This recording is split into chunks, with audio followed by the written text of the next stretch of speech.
চারদিকে ষড়যন্ত্র, চারদিকে লোভীর প্রলাপ। বাংলাদেশের পরিস্থিতি দেখে আজ বীরেন্দ্র চট্টোপাধ্যায়ের এই কথাই ধার করতে হয়।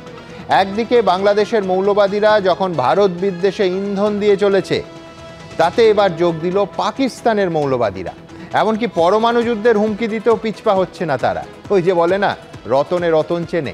এই নিয়েই প্রথম প্রশ্ন। পাকিস্তানের কাছে যে পরমাণু বোমা আছে সেগুলো বাংলাদেশের। কেউ বাংলাদেশের দিকে তাকালে চোখ উপড়ে নেব।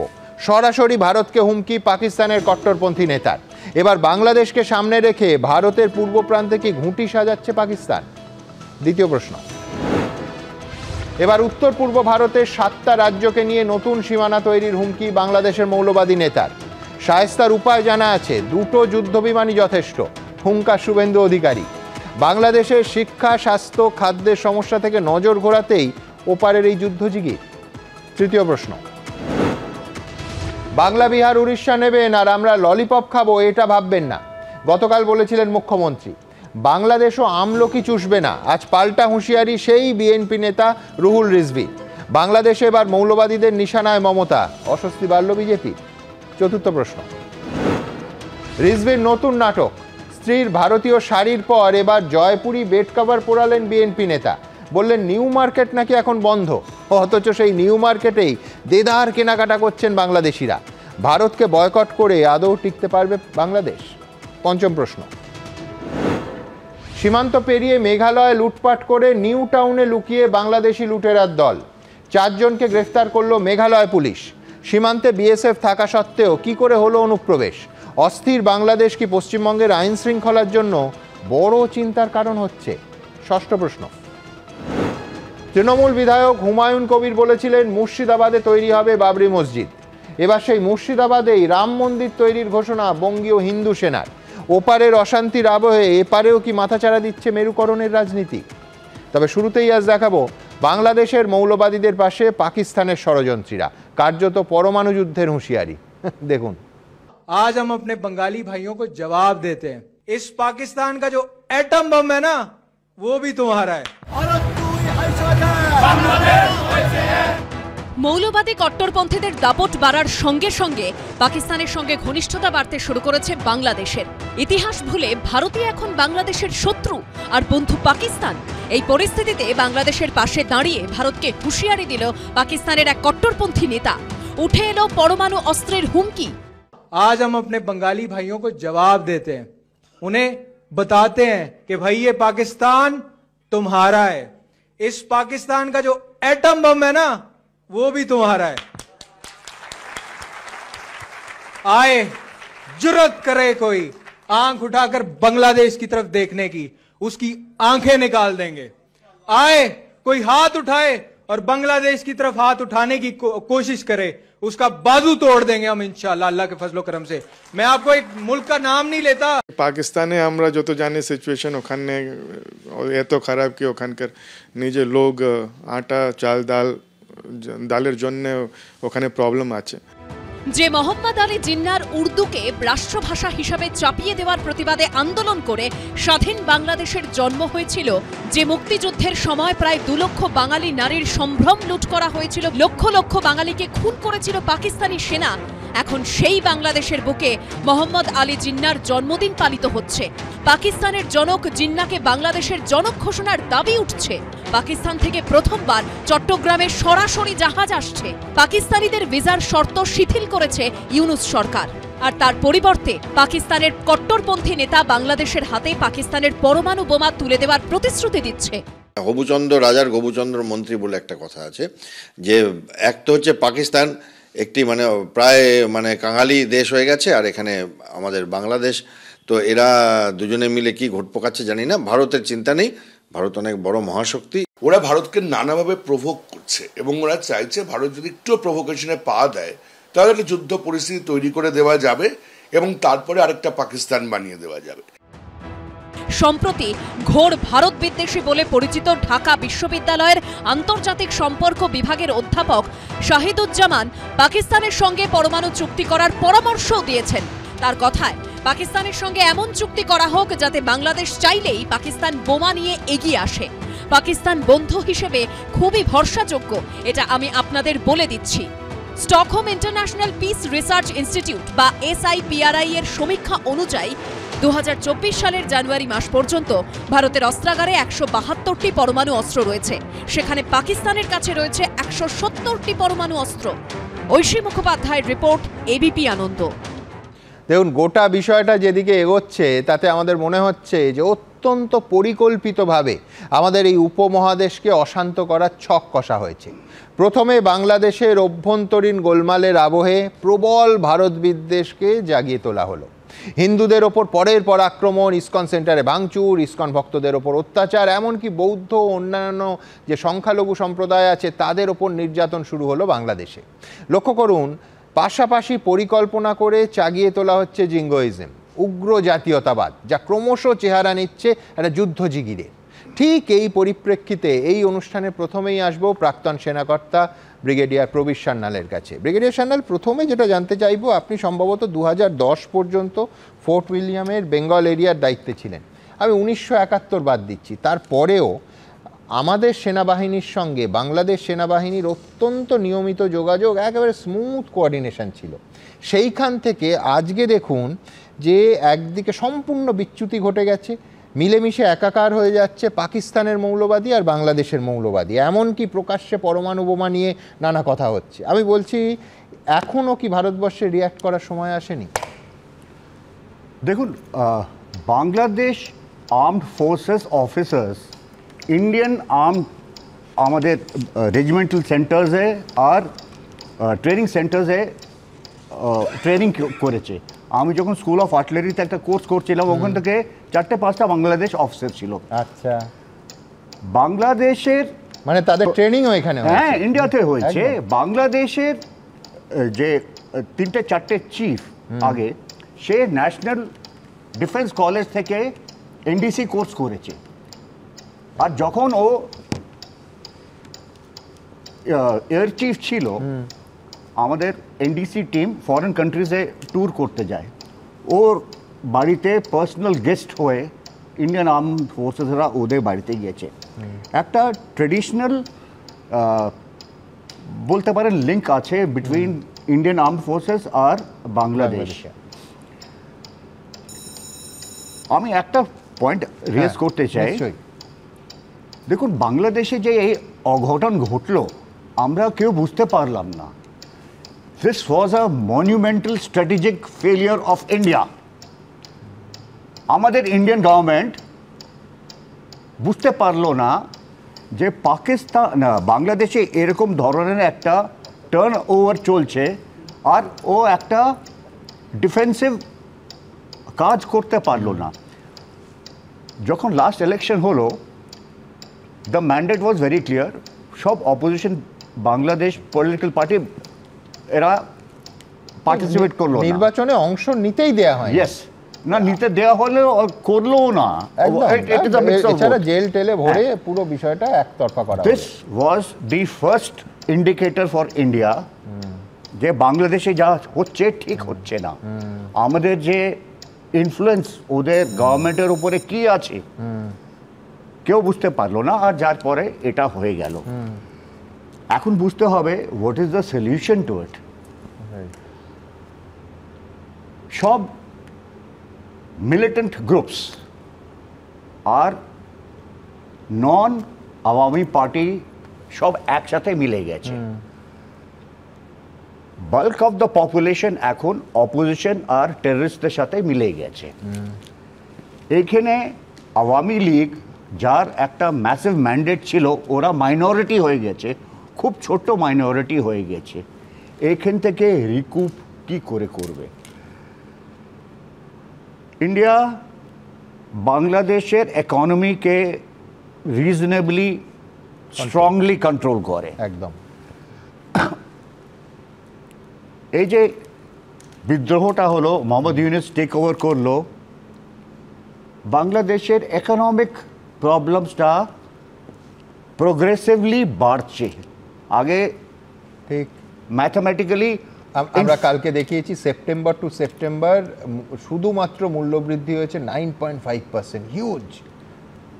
না, যেমন মাস আরো এগোচ্ছে, একদম আরো খারাপ হচ্ছে, আরো খারাপ হচ্ছে, নো ডাউট অ্যাবাউট ইট। এখন এটা কি করে সামলাবে আর কে সামলাবে, এটাই হচ্ছে বাংলাদেশের কাছে প্রবলেম। ইন্ডিয়ার রেসপন্সটা কি হবে? একদম। ইন্ডিয়া টিল রিসেন্টলি 2 বছর আগে পর্যন্ত 7th লার্জেস্ট ইকোনমিক পাওয়ার ছিল। 3-4 বছরের মধ্যে আমরা 3rd লার্জেস্ট ন্যাশনাল পাওয়ার আর ইকোনমিক পাওয়ার হয়ে যাব। ইন্ডিয়ার ইনফ্লুয়েন্স ইন্টারন্যাশনাল ডেমোক্রেসির ওপরে খুব বড় চাপ আছে। যখন ইন্ডিয়া পাকিস্তানে একটা রিপ্রাইজাল অ্যাটাক করলো, এয়ার অ্যাটাক করলো, কোনো দেশ ইন্ডিয়াকে ক্রিটিসাইজ করেনি, ইনক্লুডিং চায়না। সো ইন্ডিয়ার হচ্ছে এই স্ট্যান্ডিংটা। বাংলাদেশের স্টেটাসটা কি যতই কম বলা হোক অতই ভালো। মানে ওরা ওদের ইকোনমিটা, আপনি বলছেন ইন্ডিয়ার এখন কি করণীয়, আজকের দিনে দাঁড়িয়ে ভারতের কি করা উচিত? Straight watch and wait. Okay, Bangladesh এই ক্রাইসিস ক্রিয়েট করেছে। India should not interfere. Bangladesh problem create করেছে, ওরা সর্ট আউট করুক। বেশ বেশ বেশ, আমি এইখান থেকে ঠিক যেখানে ব্রিগেডিয়ার শুরু করেছিলেন সেটা হচ্ছে ভারতের ইন্টেলিজেন্স ফেলিয়ার এবং বাংলাদেশে যে এত বড় একটা ঘটনা ঘটতে পারে, ঘটতে চলেছে, তার কোনো ইঙ্গিত না পাওয়া। আমি এর সঙ্গে শুধু একটু জুড়ে দেব, সেটা হচ্ছে নিঃসন্দেহে একদিনে এই পাকিস্তানের সঙ্গে বা চীনের সঙ্গে নৈকট্য হয়নি, এর ভেতরেও একটা যোগাযোগ চলছিল যেটা ভারতবর্ষ সম্ভবত দৃশ্যত জানতো না। আমি ঠিক এই জায়গা থেকে অধ্যাপক দেবাশিস চৌধুরীর কাছে আসবো। দেবাশিস দা, এক হচ্ছে যে স্বাধীনতা উত্তর ভারতবর্ষে পররাষ্ট্রনীতির নিঃসন্দেহে সব থেকে বড় সাফল্য ছিল যে 1971 সালে পাকিস্তানকে ভারতবর্ষ দুটুকরো করে দিল এবং স্বাধীন বাংলাদেশ রাষ্ট্রের জন্ম হলো।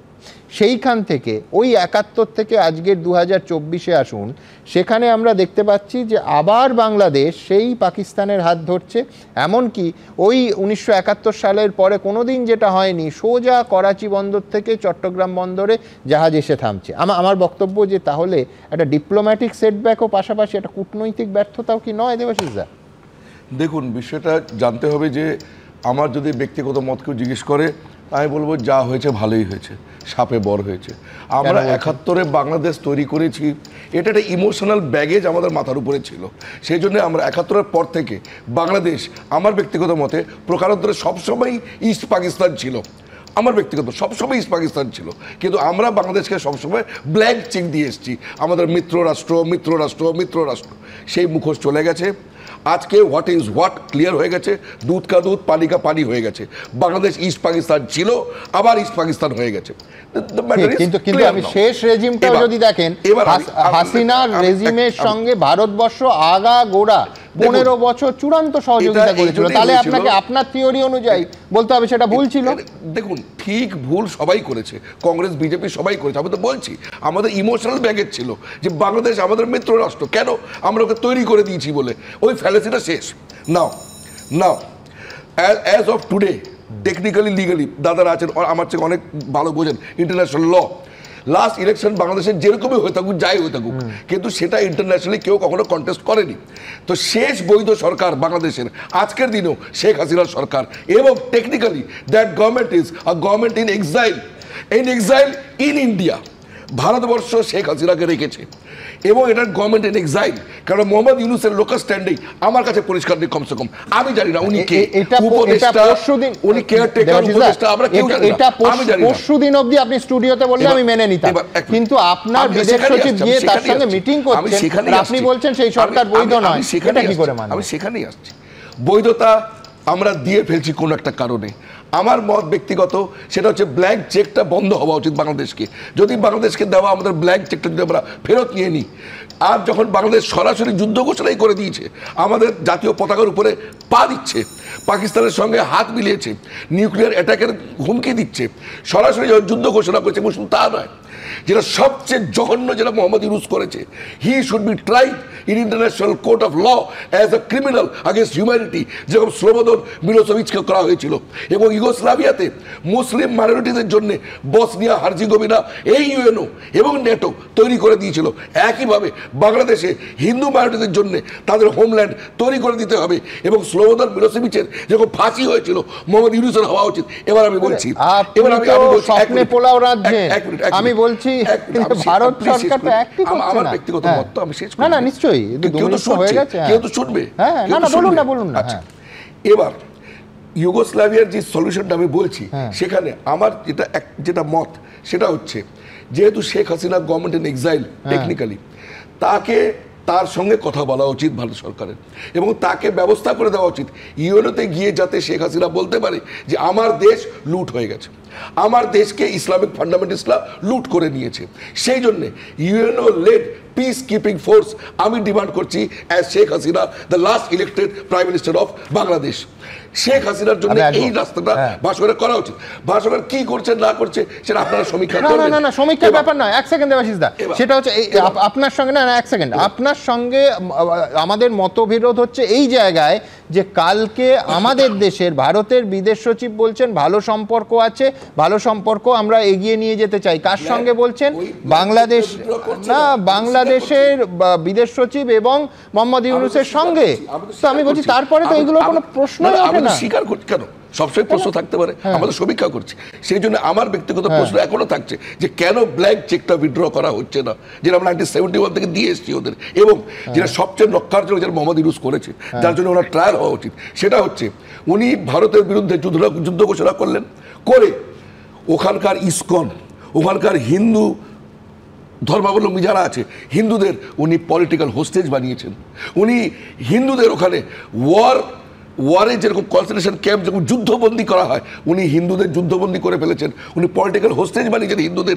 এর জন্যে ওনার যদি মোহাম্মদ ইউনূসকে যদি দিতে হয় নোবেল পিস প্রাইজ, আর যদি চিন্ময় প্রভু যদি টেররিস্ট হয়, তাহলে এরপরে আইসিস, ডায়েশ, তালিবান, জামাত যতগুলো মৌলবাদী আছে সবগুলোকে নোবেল পিস প্রাইজ দেওয়া উচিত। এটা দেবাশিসদার মত মানতে আমার কোনো অসুবিধে নেই। আমরা এই অনুষ্ঠানেই দেখাবো যে ঢাকার রাস্তায় আইএসআইএস তাদের পতাকা নিয়ে মিছিল করছে, আমার অসুবিধে নেই। কিন্তু আমার অসুবিধা হচ্ছে দেবাশিসদার মত, দেবাশিসদার দাবি, তার কারণে এটা ভারত সরকারের এই মুহূর্তে অবস্থানের সঙ্গে মিলছে না দাদা। আমি যাবো, কিন্তু তার আগে আমার পরে আমি যাবো তার আগে বলুন। আজকে যদি ইউনূস যদি খুব আমাদের কথা শুনেও নেয় যে হ্যাঁ আমি হিন্দু জন্য করতে রাজি আছি, উনি করতে পারবেন? ওনার সেই ক্ষমতা আছে বাংলাদেশে? উনি একটা আয়োটা চেঞ্জ করতে পারবেন? উনি জামাত, ইসলামিক ফান্ডামেন্টালিস্ট, উনি পাপেট হয়ে গেছেন। কিন্তু মুশকিল হচ্ছে যে এই ভাবনাটা দেবাশিসদা বা সুমনদের ভেবে তো লাভ নেই, এই ভাবনাটা ভাবতে হবে ভারত সরকারকে। আমি আসছি, কিন্তু তার আগে পরের প্রতিবেদনটা দেখাবো। বাংলা, বিহার এবং উড়িষ্যার দখল, 4 দিনে কলকাতা দখল, এইসব তো শুনেই আসছিলাম। এইবার ওই বাংলাদেশের মৌলবাদীরা গোটা আমাদের উত্তর পূর্ব ভারত দখল করে বাংলাদেশের নতুন সীমান্ত করতে চাইছে। প্রতিদিন এই এক ধাপ করে তারা এগোচ্ছে। আজকে ত্রিপুরা, আসাম, মিজোরাম সহ উত্তর পূর্ব ভারত সেটা দখলের দাবি তুলছে কারা? বাংলাদেশের মৌলবাদীরা। ভাবুন, দেখুন। আমরা বলছি 4 দিনের মধ্যে আমরা কলকাতা দখল করে নেব। বাংলাদেশের দিবাস্বপ্নের পরিধি ক্রমেই বাড়ছে। কখনো 4 দিনে কলকাতা, কখনো বাংলা, বিহার, ওড়িশার দাবি জানানো, আর এবার উত্তর পূর্ব ভারতের দিকেও তাদের কুনজর। ওরা আমাদের দিকে দৃষ্টি দিবে, আমরা চিকেন নেক কেটে 7 সিস্টার আলাদা করে দিব। উত্তর পূর্ব ভারতের 7 রাজ্যকে একসঙ্গে বলা হয় 7 সিস্টার্স। অসম, ত্রিপুরা, মেঘালয়, মিজোরাম, মণিপুর, নাগাল্যান্ড এবং অরুণাচল প্রদেশ। বাংলাদেশের সঙ্গে ভারতের যে 4000 কিলোমিটারেরও বেশি দীর্ঘ স্থল সীমান্ত, তার প্রায় 2/3 কিন্তু এই 7 সিস্টার্সের সঙ্গে। আরও নির্দিষ্ট করে বললে 7টির মধ্যে 4 বোন, অসম, মেঘালয়, ত্রিপুরা ও মিজোরামের সঙ্গে। আর এই 7 সিস্টার্সের সঙ্গে গোটা ভারতবর্ষের মূল ভূখণ্ডকে যুক্ত রেখেছে পশ্চিমবঙ্গের শিলিগুড়ি করিডর। চিকেন নেক, উত্তর পূর্ব ভারতের সঙ্গে সংযোগ স্থাপন পুরোটাই এই পথে। ওরা আমাদের দিকে দৃষ্টি দিবে, আমরা চিকেন নেক কেটে 7 সিস্টার আলাদা করে দিব।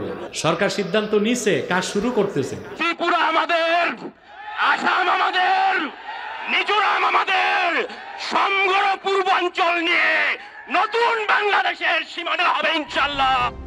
তাৎপর্যপূর্ণভাবে বাংলাদেশের অন্তর্বর্তী সরকার গঠনের ঠিক 2 দিন আগে গত 6 আগস্ট একটি সংবাদ মাধ্যমকে দেওয়া সাক্ষাৎকারে মোহাম্মদ ইউনূস বলেছিলেন, বাংলাদেশ অস্থির হলে তার প্রভাব মায়ানমার, সেভেন সিস্টার্স এমনকি পশ্চিমবঙ্গের সর্বত্র ছড়িয়ে পড়বে। এমনকি কয়েক মাস আগে বাংলাদেশে আকস্মিক বন্যার পর স্লোগান শোনা গিয়েছিল, বন্যায় যদি মানুষ মরে সেভেন সিস্টার্স থাকবে না রে।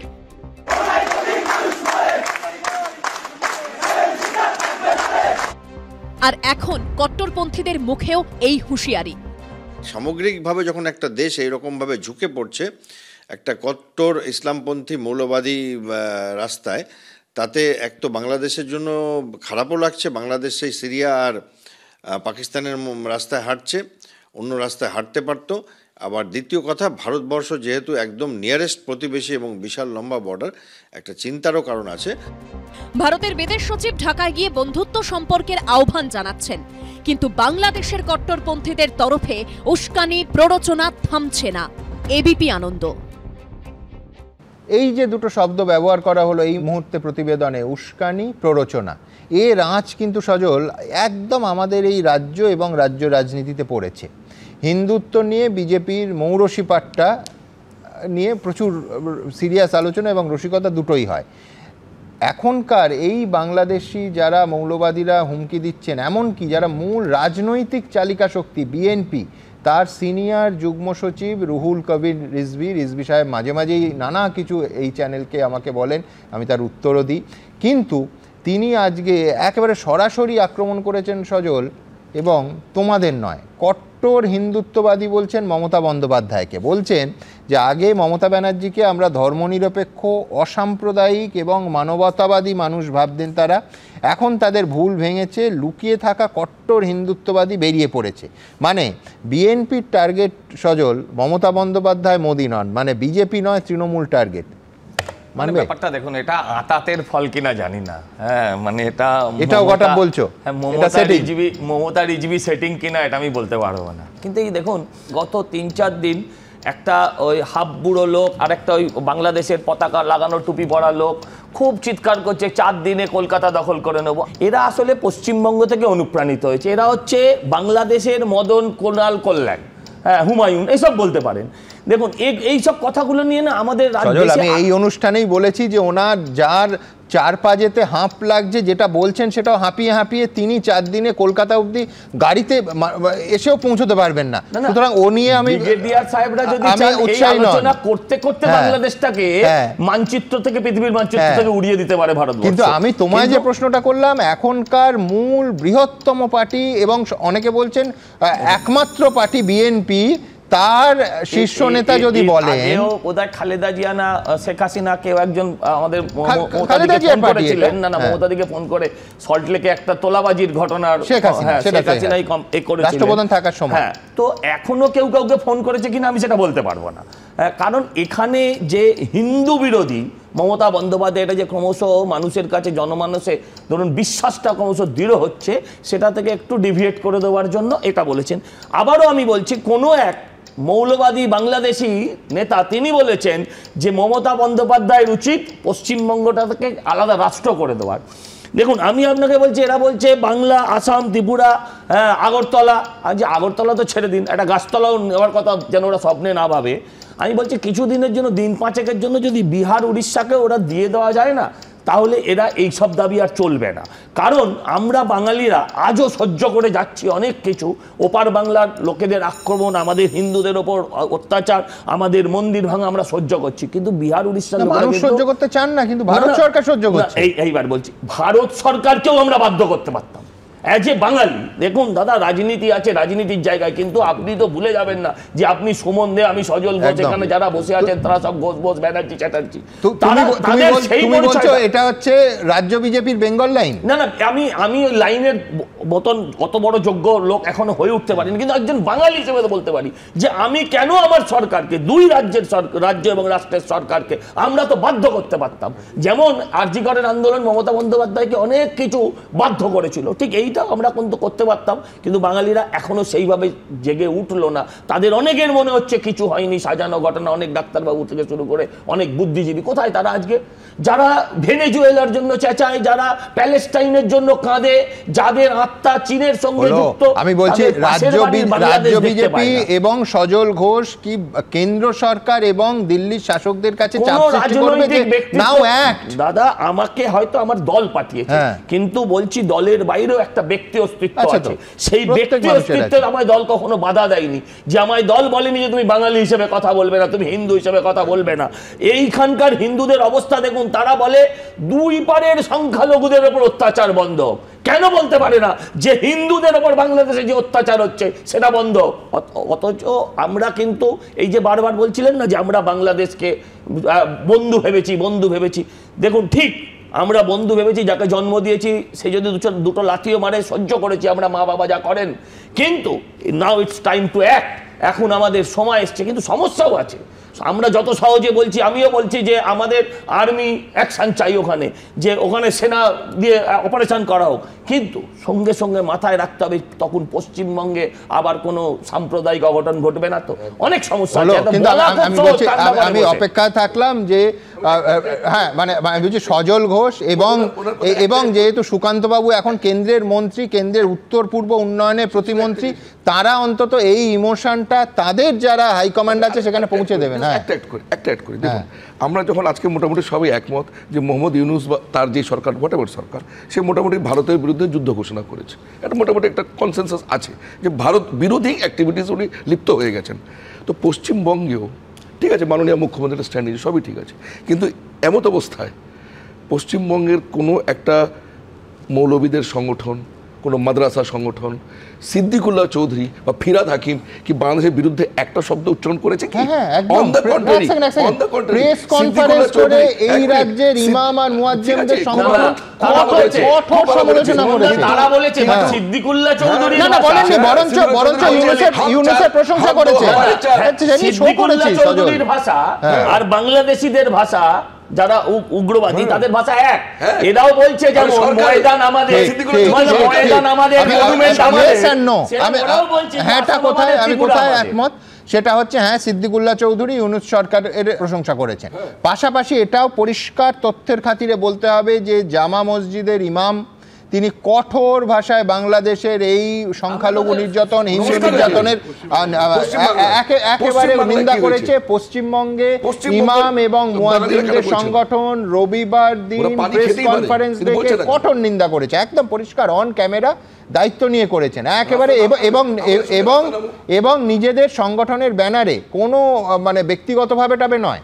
আমি এটাও পাশাপাশি বলতে হবে। আমি তখনও বলেছিলাম যে এটাই পশ্চিমবঙ্গ। আমি এইখান থেকে আমার পরের প্রতিবেদনে আসবো, সেটা হচ্ছে ঠিক যেখানে আমি সজলকে জিজ্ঞেস করলাম যে সেই ললিপপ যেটা গতকাল দেখিয়েছি তার উল্টো এবার আমলকি, সেটা এলো বাংলাদেশের মানে ওপার থেকে। ললিপপের জবাব আমলকিতে। দেখুন, আমরা বসে বসে ললিপপ খাবো, আমরা কি আমলকি মুখে টুসবো? মমতা বন্দ্যোপাধ্যায়ের সঙ্গে বিএনপির শীর্ষ নেতা রুহুল কবির রিজভির বাগযুদ্ধ এবার ললিপপ বনাম আমলকির পর্যায়ে পৌঁছে গেল। স্বাধীন দেশের গুরুত্বপূর্ণ অঙ্গরাজ্য পশ্চিমবঙ্গ, বাংলাদেশের যার যা খুশি সে তাই চেয়ে ফেলছেন, আর তার জেরে বাগযুদ্ধে কেউ টানছেন ললিপপের কথা তো কেউ আমলকি। এর আগে বিএনপির যুগ্ম মহাসচিব রুহুল কবির রিজভি হুঁশিয়ারি দিয়েছিলেন তারা নাকি বাংলা, বিহার, ওড়িশা চাইবেন। আমাদের নবাব সিরাজউদ্দৌলার বাংলা, বিহার, উড়িষ্যা ফেরত দাও আমাদেরকে। পাল্টা বিধানসভা থেকে ভারত বিদ্বেষীদের কড়া বার্তা দেন মমতা বন্দ্যোপাধ্যায়। কিন্তু এত বড় হিম্মত আপনাদের কেন? কারণ নেই যে বাংলা, বিহার, উড়িষ্যা সব নিয়ে নেবেন আর আমরা বসে বসে ললিপপ খাবো। এটা ভাববার কোনো কারণ নেই। মঙ্গলবার আবার মমতা বন্দ্যোপাধ্যায়কে কটাক্ষ করলেন রিজভি। আমি বলেছিলাম যে আপনারা যদি দাবি করে তাহলে আমাদের নবাবের যে অংশ বাংলা, বিহার, উড়িষ্যা সেটাও আমরা দাবি করি, এবং এইটাতে পশ্চিম বাংলার মুখ্যমন্ত্রী অত্যন্ত নাকি গোস্বা হয়েছে, কষ্ট পেয়েছে। যদি আসে বাংলাদেশ থেকে উড়িষ্যা, বিহার এগুলো দখল করতে, আমরা কি ললিপপ খাবো? তো আমিও মনে রাখি, আপনারা যদি চট্টগ্রামের দিকে তাকান, দাবি করেন আমরা কি আমলকি মুখে টুসবো? বাংলাদেশকে পাল্টা আক্রমণ করেছেন শুভেন্দু অধিকারী। হাসিমারাতে 40টা রাফেল আছে, আরো বহু জায়গায় আছে, কাছাকাছি নামটা বললাম। মাত্র 2টো রাফেলকে যদি উড়িয়ে দেয় ভারত, প্যান্টে বাথরুম করে ফেলবে ওরা। এদিকে বাংলাদেশের হিন্দুদের রক্ষায় এবার রাষ্ট্রপুঞ্জের সহায়তা চাইল বাংলাদেশ সম্মিলিত সনাতনী জাগরণ জোট। বুধবার মন্দিরে মন্দিরে গীতাপাঠ করার আহ্বান জানানো হয়েছে। এবিপি আনন্দ। দেখুন, আজকে অন্তত দেবনারায়ণ সরকারের খুব খুশি হওয়ার কথা। কেন? সেটা হচ্ছে মুক্তিযুদ্ধের স্লোগান, তৃণমূল কংগ্রেসের স্লোগান জয় বাংলা, সেটা আদতে মুক্তিযুদ্ধের স্লোগান। এ নিয়ে স্টুডিওতে বহু আলোচনা, সোশ্যাল মিডিয়ায় বহু কটাক্ষ তৃণমূলকে শুনতে হয়েছে। আজকে দেবনারায়ণদা পেটেন নিয়ে নিতে পারেন। তার কারণটা কি? কারণটা ইতিহাসের একটা পর্ব আজকে সীমান্তের ওপারে সেই সেটার নাট্যমঞ্চে অভিনীত হচ্ছে। কি সেটা? 2020 সালের 10ই মার্চ হাসিনা সরকারের করা একটা রিট পিটিশনের ভিত্তিতে বাংলাদেশ হাইকোর্ট রায় দিয়েছিল যে জয় বাংলা স্লোগানটাকে তারা জাতীয় স্লোগানের মর্যাদা দিয়েছিল। আজ বাংলাদেশের প্রধান বিচারপতির নেতৃত্বে 4 সদস্যের আপিল বিভাগ হাইকোর্টের সেই রায়টাকে স্থগিত করে দিল। সঙ্গে সঙ্গে বাংলাদেশের অতিরিক্ত অ্যাটর্নি জেনারেল আজ ঘোষণা করে দিলেন যে জয় বাংলাকে আর জাতীয় স্লোগান হিসেবে গণ্যই করা হবে না। আমি ঠিক এই জায়গা থেকে দেবনারায়ণদার কাছে আসবো। তাহলে বুঝতেই পাচ্ছেন যে ওই কটাক্ষ আর শুনতে হবে না। এখন জয় বাংলা নিশ্চিন্তে তৃণমূল ব্যবহার করতে পারে। খুশি? ইংরেজিতে একটা কথা বলে, wisdom and goodness to the vile seem vile, Shakespeare বলেছিল। আত্মজ্ঞান এবং ধার্মিকতা খারাপ লোকের কাছে খারাপই হয়। আজকে এই যে কথাটা জয় বাংলা কখনো বলেছিল? 1922 সালে কাজী নজরুল ইসলাম ভাঙার গান কাব্যগ্রন্থে পূর্ণ অভিনন্দন কবিতায় এটা বলেছিল। কারণ অভিনন্দন পূর্ণ বাবু তখন থেকে জেল থেকে ছাড়া পেয়েছিলেন, তার উদ্দেশ্যে কাজী নজরুল ইসলাম লিখেছিল এবং সেখান থেকে জয় বাংলা হয়েছিল। উনি প্রথমে বলেছিলেন। আজকে মানে কারা খারাপ হয় মানে সেটাও বাদ দিল, মানে নজরুলকেও তাকে অপমান করলো। এটা মানে মমতা বন্দ্যোপাধ্যায় বা হাসিনাকেও নয়, পুরোপুরি নজরুলকে অপমান করলো। না, এটা হাসিনা বিষয় নয়। 71 সালে এটা করেছে, কিন্তু জনপ্রিয় স্লোগান এইটা কার? এই ভাঙার গান কাব্যগ্রন্থে কাজী নজরুল ঠিক সেটা রাজনৈতিক স্লোগান হলো। আমি আরেকটা কথা বলছি, রবীন্দ্রনাথ এক জায়গায় বলেছিল, মানে ধর্ম আর ধর্মতন্ত্র এক নয়, ও যেন আগুন আর ছাই। ধর্মের মন্ত্র পড়ে মানে মুক্তির মন্ত্র পড়ে ধর্ম, আর দাসত্বের মন্ত্র পড়ে ধর্মতন্ত্র। সে ধর্মতন্ত্র ওখানেও আছে, এখানেও আছে। তথাকথিত হিন্দুত্ব তত্ত্ববাদীও তারাও দাসত্বের মন্ত্র পড়ে। কিন্তু এখন দেখছি কি, ওরা বিবেক বিচিত্র হয়ে মানে বাংলাদেশে দাসত্বের চরম যন্ত্র পড়ছে। এ কোন ধর্মতন্ত্র? এটা কখনো চাইনি, রবীন্দ্রনাথও চাইনি, কাজী নজরুল ইসলামও চাইনি, আজকে না না আমার কথাটা বলতে দাও। দেবনারায়ণদা আপনি বাড়তি সময় পাবেন, শুনুন না দেবনারায়ণদা, আমি একসাথে একমত। এই অনুষ্ঠানেই দেখাবো যে শেষ ভাগে তৃণমূল বিধায়ক হুমায়ুন কবির তিনি কালকে হঠাৎ এই রকম একটা উত্তেজনার পরিস্থিতির মধ্যে তিনি বললেন যে এইখানে মুর্শিদাবাদে তিনি বাবরি মসজিদ করবেন। আজকে হিন্দু সেনা তারা বলছে আমি রাম মন্দির করব। এইটা ধর্ম আর ধর্মতন্ত্র এরা আপনার মনে হয় না? আমি একটা কথা বলি, শুধু কি সীমান্তের ওপারে ধর্মতন্ত্র, এদিকেও ধর্মতন্ত্র? ঠিকই একটা ধরনের কথা আছে, in politics stupidity is not a handicap. এটা হলো দল যদি এটা মনে করতো তাহলে হুমায়ুন কবিরের শাস্তি হতো। না না, এটা পরিষ্কার কথা। এক ধরনের লোক আছে, আজকে ছিল না, আজকে বিজেপি তো আছে, সুব্রমণিয়াম সাহেব একটা ইসের মধ্যে থেকে উল্টোপাল্টা কথা কিছু বলে। এ লোককে ধরলে হবে না, এরকম বলে। দেখেছে একটু আগে, কিছুদিন আগে তো ও নিজেই তো রিপ্লাই দিয়েছে, তখন বলছে যে আমি আর করব না। সুতরাং এইসব লোকের কথা ধরে কোনো লাভ নেই। কিন্তু আমার যে কথাটা পরিষ্কার, আজকে মমতা বন্দ্যোপাধ্যায় দেখিয়ে দিয়েছে, যতই বিজেপি বলুস প্রতিকার করতে চাইছে, শান্তি আইন হোক, অর্ধেক রুটি তাদের দেবো, বাংলা বিহার নিলে ললিপপ পাবো, যার জন্য আজকে বাধ্য হয়েছে কট্টর হিন্দুত্ববাদী বলে বলা। এইটা হলো মমতা বন্দ্যোপাধ্যায়ের প্রকৃত ধর্ম নিরপেক্ষতা। এটা মমতা বন্দ্যোপাধ্যায় দেখতে পারেছে, কিন্তু বিরোধী দেখাতে পারেনি।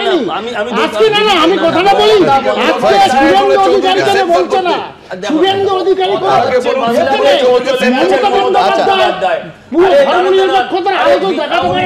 একমাত্র মমতা বন্দ্যোপাধ্যায়। আরে বাবা, শুভেন্দু অধিকারী ইসের মধ্যেই ধরছে না, মূল কথা। আমি দেব নারায়ণ দাস, মানে দেবও আছে নারায়ণও আছে, তিনি দাঁড়িয়ে দাঁড়িয়ে ধর্মনিরপেক্ষতার প্রতীক হিসেবে মমতা বন্দ্যোপাধ্যায়কে তুলে ধরবেন, এটা বাংলার মানুষ অ্যাকসেপ্ট করবে না। আমি একটা অন্য কথা একটু দাঁড়ান না, আমি বলছি যে দেখুন এই রিজভিকে নিয়ে আপনারা এত আলোচনা করছেন, দেখুন বাংলার যত চ্যানেল আছে, মানে আমি বাংলাদেশ সব মিলিয়ে যদি কথা বলি, এবিপি আনন্দ তার মধ্যে সবচেয়ে বেশি টিআরপি বোধহয় দেখায়।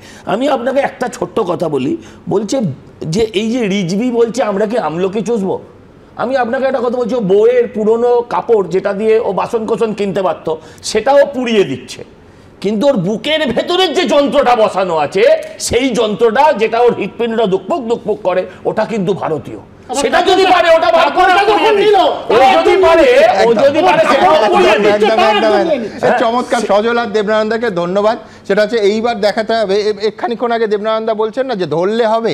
আচ্ছা, রিজভির কথা অবশ্যই ভারতবর্ষের সমস্ত চ্যানেল, বাংলাদেশের সমস্ত চ্যানেল, সমস্ত সংবাদ মাধ্যম এবং খবরের কাগজ ধরছে। কেন ধরছে? তার কারণ বাংলাদেশে রাজনৈতিক চালিকা শক্তি সব থেকে বড়, তার মধ্যে বিএনপি, এবং সেই বিএনপির প্রেস কনফারেন্স করছেন রিজভি। রুহুল রিজভি প্রতিদিন, রুহুল কবির রিজভি প্রেস কনফারেন্স করছেন বিএনপির তরফে, কোনো ব্যক্তিগতভাবে নিজের বাড়ির ছাদে নয়, একেবারে বিএনপির তরফে প্রেস কনফারেন্স করছেন। আচ্ছা, আমার একটা খুব সহজ প্রশ্ন আছে, সেটা হচ্ছে উনি প্রথম দিন তো আমাকে এবিপি আনন্দকে কটাক্ষ করলেন, আমি তার উত্তর দিচ্ছি, আমি সেদিকে যাচ্ছি না। তারপরে ভাবির মানে বৌদির একটা পুরনো ভারতীয় শাড়ি নিয়ে পুড়িয়ে ফেললেন, সেটাও আমরা দেখালাম যে যখন তিনি পোড়াতে যাচ্ছেন, পোড়াবেন বলে ফেললেন, একজন মহিলা সেটাকেও কুড়িয়ে নিয়ে চলে যাচ্ছে, আবার তাকে ধমক দিলেন যে কে এটা নিতে বলেছে। মানে আমি বলছি ভারতীয় পণ্যের গ্রহণযোগ্যতা এতটাই বেশি যে পোড়াতে ফেলেছেন সেটাও পাশ থেকে চলে যাচ্ছে। ভারতীয় পণ্যের নয়, আমি বলছি ওখানে খাদ্য বস্ত্র শিক্ষার এত দুরবস্থা আছে, ওই শাড়িটা ভারতীয় বলে নিচ্ছে না, নিজের লজ্জা সংবরণ করার জন্য ফুললি এগ্রি। আচ্ছা, কিন্তু এইখানে থামছেন না, তার কারণ আজকে তিনি একটি জয়পুরি বেড কভার সেটাকে পোড়ানোর একটা নাটক করলেন। আমি বলছি যে দাদা, আমি রুহুল সাহেবকে বলবো যে আপনি বাড়িতে ভারতীয় আর কি কি রেখেছেন, আমি বলছি একটা একটা করে না বের করে একদিনে সবগুলো বের করে দিন না। আমি বলছি এরপরে কালকে আপনি পর্দা নিয়ে টানাটানি করবেন, তারপরে আপনি হয়তো আবার বালিশের ওয়ার খুলে ফেলবেন। আমি বলছি ভারতীয় যদি অপমান করতে চান, প্রথম কথা এতে কোনো অপমান নয়, আপনি বাড়িতে কতগুলো ভারতীয় দ্রব্য রেখেছেন এটাই প্রমাণ করে যে ভারত কিভাবে বাংলাদেশের হাতটা ধরেছে, ভারতের ওপর বাংলাদেশের কতটা নির্ভরতা। এটা কোনো মানে লজ্জার বা আমি অপমানের দিক থেকে বলছি না, আমি বলছি প্রতিবেশীদের মধ্যে এই সহযোগিতা তো সব সময় কাম্য। আপনি একটা করে ভারতীয় জিনিস, কোন দিন বেড কভার, কোন দিন পর্দার কাপড়, কোন দিন বালিশের ওয়ার খুলে এই পোড়ানোর জিনিসটা করে শুধু শুধু ঘৃণা বাড়াচ্ছেন কেন? দুটো দেশের মানুষ কিন্তু আরেকজনকে রক্তাক্ত করতে, আহত করতে, এমনকি অপমান করতেও চায় না। মানুষে মানুষে বিভেদ আপনারা কেন করছেন? আমি আসবো, কিন্তু তার আগে এই প্রতিবেদনটা এখানে আমায় দেখাতেই হবে। ইন্ডিয়ার জয়পুর, রাজস্থানের রাজধানী জয়পুর, সেই জয়পুর টেক্সটাইলের একটি বেডশিট, শাড়ির পর এবার বিছানার চাদর, আবার বাংলাদেশে জ্বালানো হলো ভারতীয় পণ্য। নেতৃত্বে সেই বিএনপির শীর্ষ নেতা রুহুল কবির রিজভি।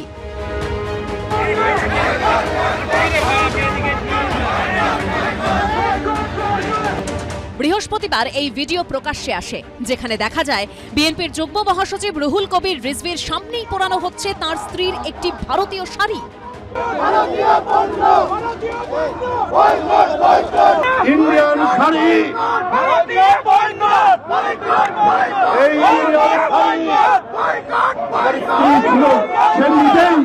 সেই নিজেই এই শাড়ি দিয়েছে, এইটা আজকে আপনাদের সামনে ছুঁড়ে ফেললাম। কিন্তু ভারতীয় পণ্যের প্রতি ভালোবাসা যে বাংলাদেশের কারো পক্ষেই মন থেকে অস্বীকার করা অসম্ভব, তাও দেখা গেল এই অনুষ্ঠানে। যে শাড়ি জ্বালিয়ে দেওয়ার জন্য ছুঁড়ে ফেলেন বিএনপি নেতা, সেই শাড়ি সঙ্গে সঙ্গে তুলে নিচ্ছিলেন এক মহিলা। কিন্তু শেষ অবধি রিজভি বারণ করায় তা আর করতে পারেননি তিনি। কিন্তু এর পরেও সেই শাড়ি সরিয়ে ফেলার চেষ্টা করে সমর্থকরা।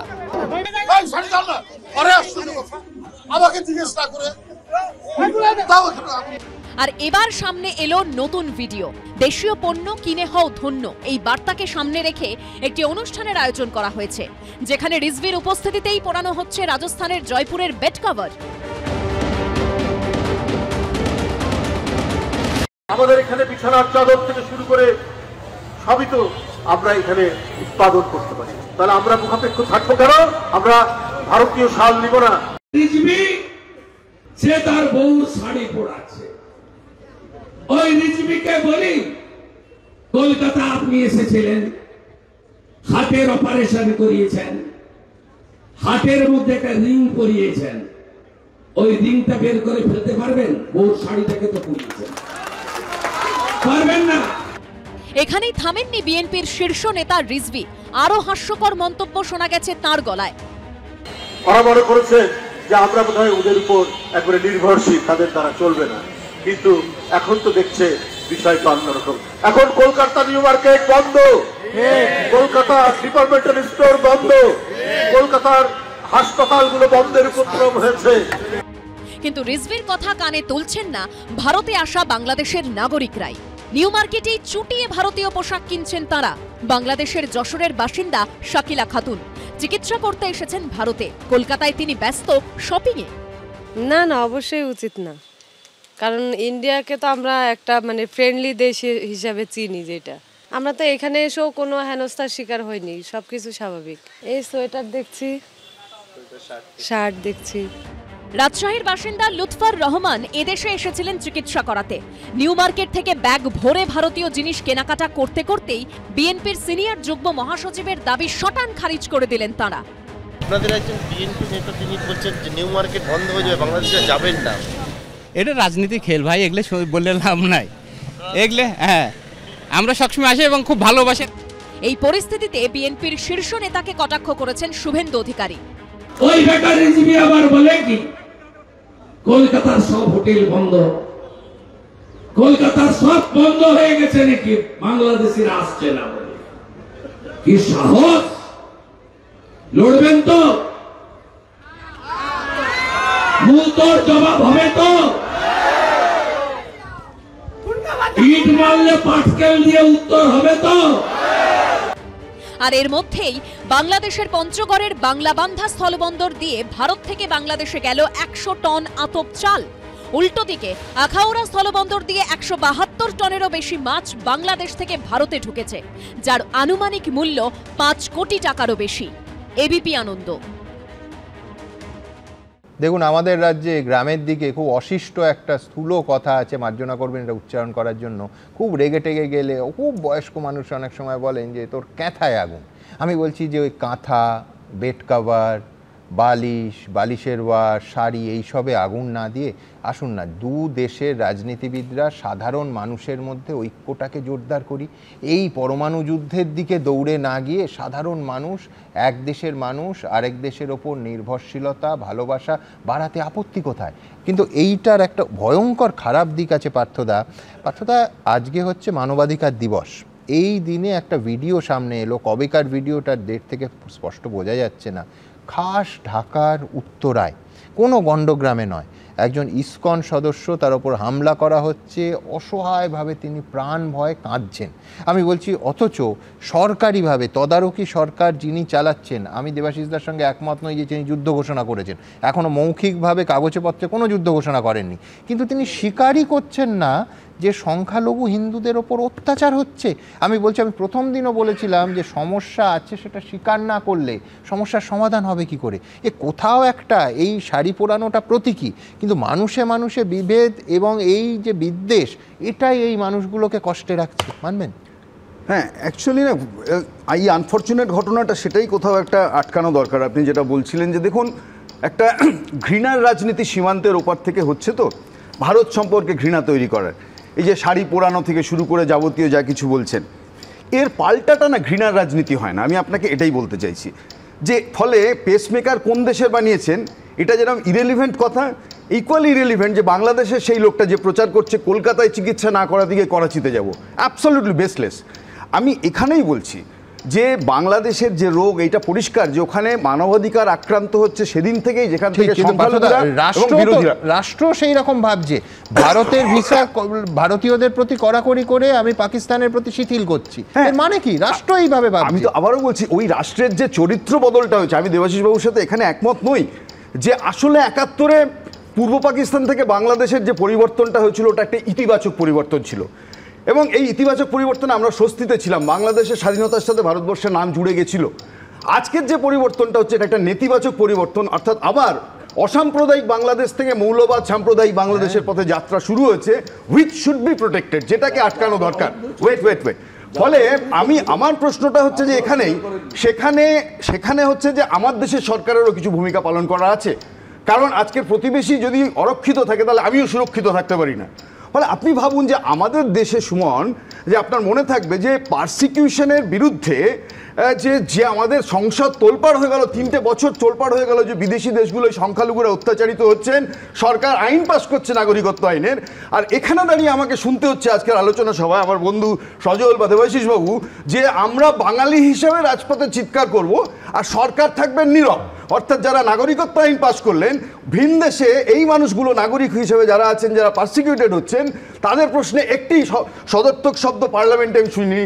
আমাদের স্বরাষ্ট্রমন্ত্রী প্রধানমন্ত্রী যেরকম ওই আইন অনুযায়ী কিন্তু কাট অফ ডেট হচ্ছে 2014। মাই পয়েন্ট ইজ দ্যাট যে পারসিকিউশন নিয়ে যারা সরব হয়েছিলেন তারা এই ক্ষেত্রে নীরব, এবং না 2014 31 ডিসেম্বর হচ্ছে সিএ কাট অফ ডেট। এবার আমি বলছি আমি আমার সময়টা আছে, ওয়েট না আপনার সময় আমি বলি, আমি আবার বলছি আগুন যদি বাংলাদেশে লাগে, প্রতিবেশী বাড়িতে আগুন লাগলে আমার বাড়িতে দাহ্য বস্তু আছে কিনা সেটাও খোঁজ রাখতে হবে।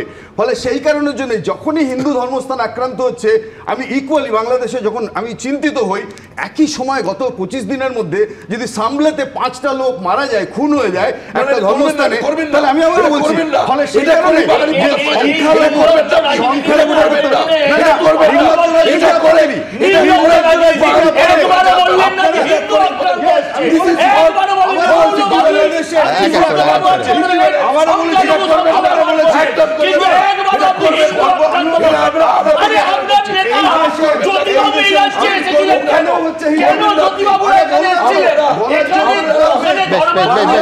শুনতে পারবেন না, 3জন কথা বললে কেউ শুনতে পারবেন না।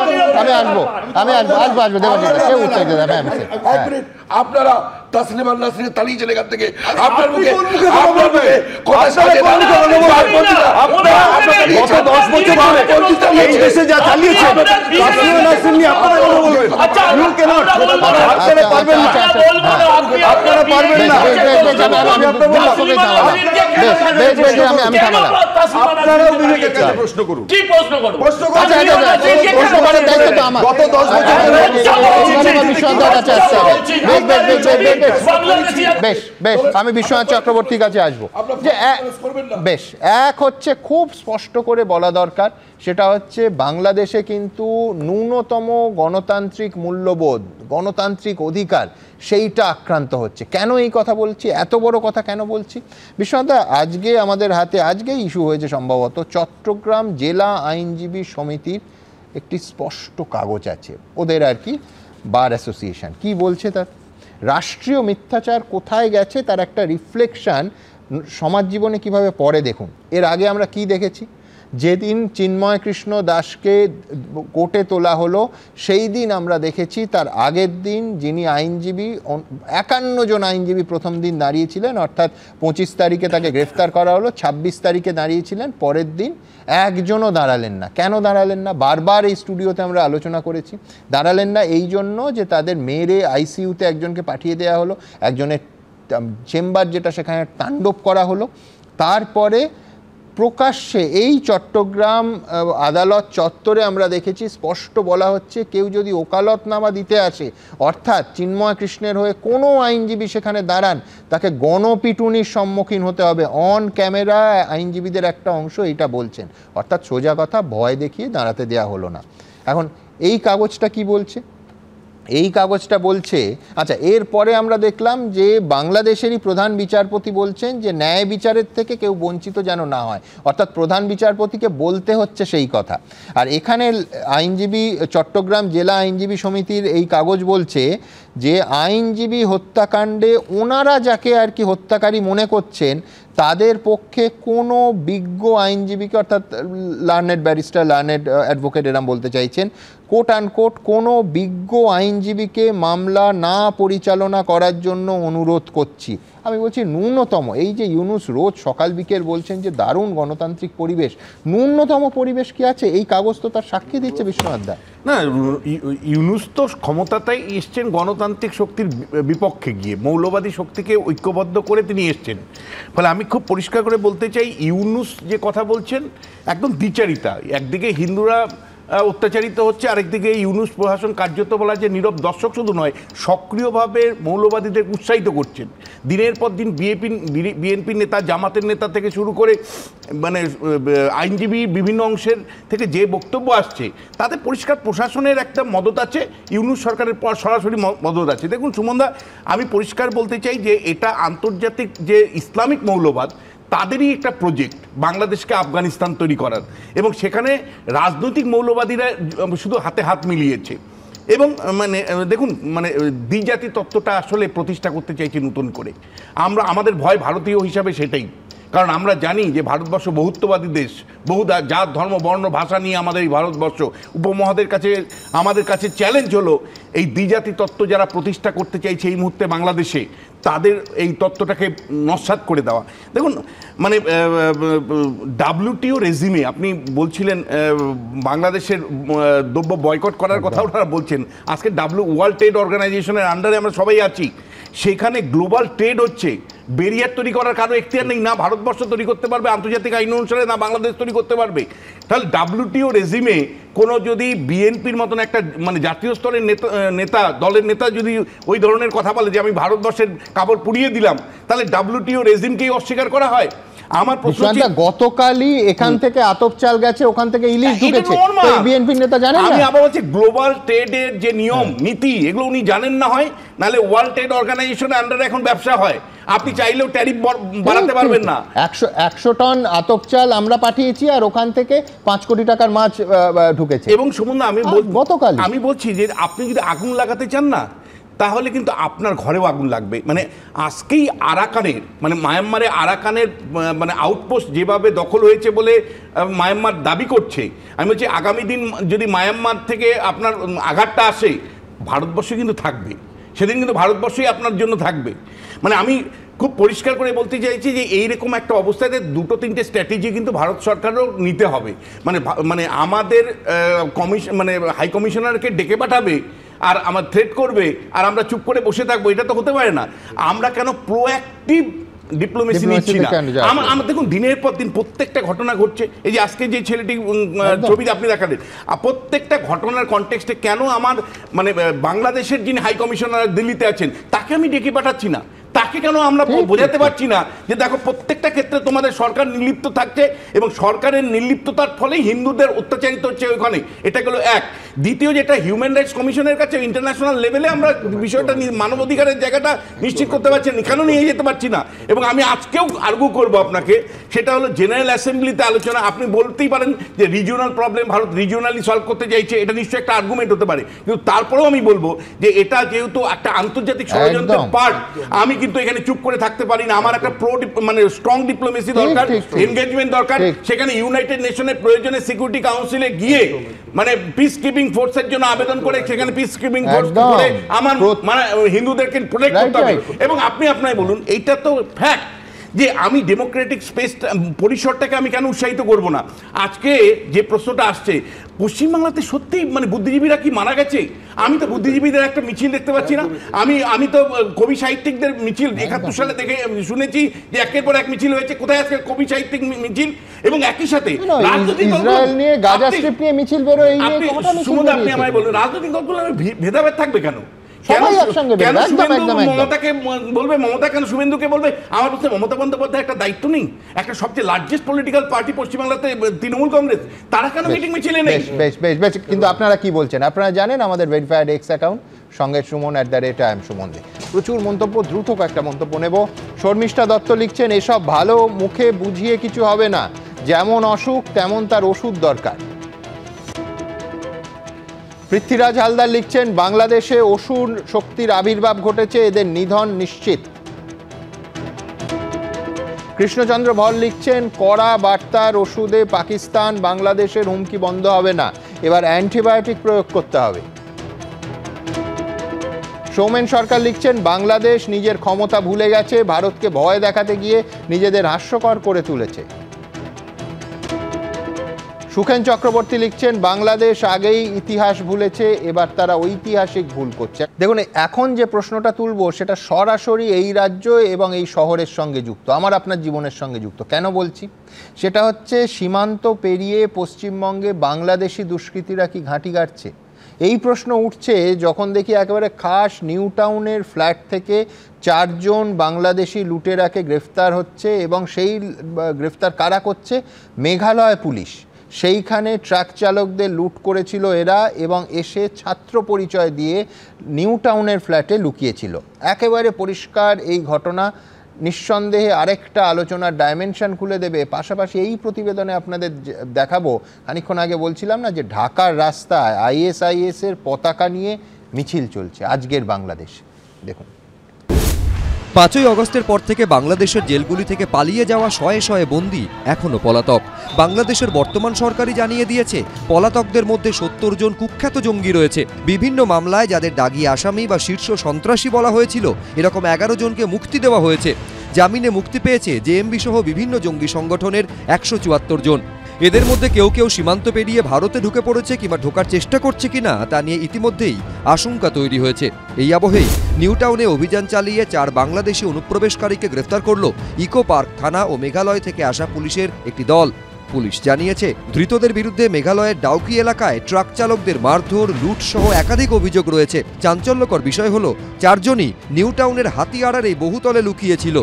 মোবাইলের টাওয়ার লোকেশন এবং বিভিন্ন সূত্রের মারফতে পুলিশের কাছে খবর আসে, এবং তার ভিত্তিতেই এই অ্যাপার্টমেন্টের ভেতর তল্লাশি অভিযান চলে, এবং এখান থেকেই 4 জন বাংলাদেশিকে মেঘালয় পুলিশ ইকো পার্ক থানার অ্যাসিস্ট্যান্সে গ্রেফতার করেছে।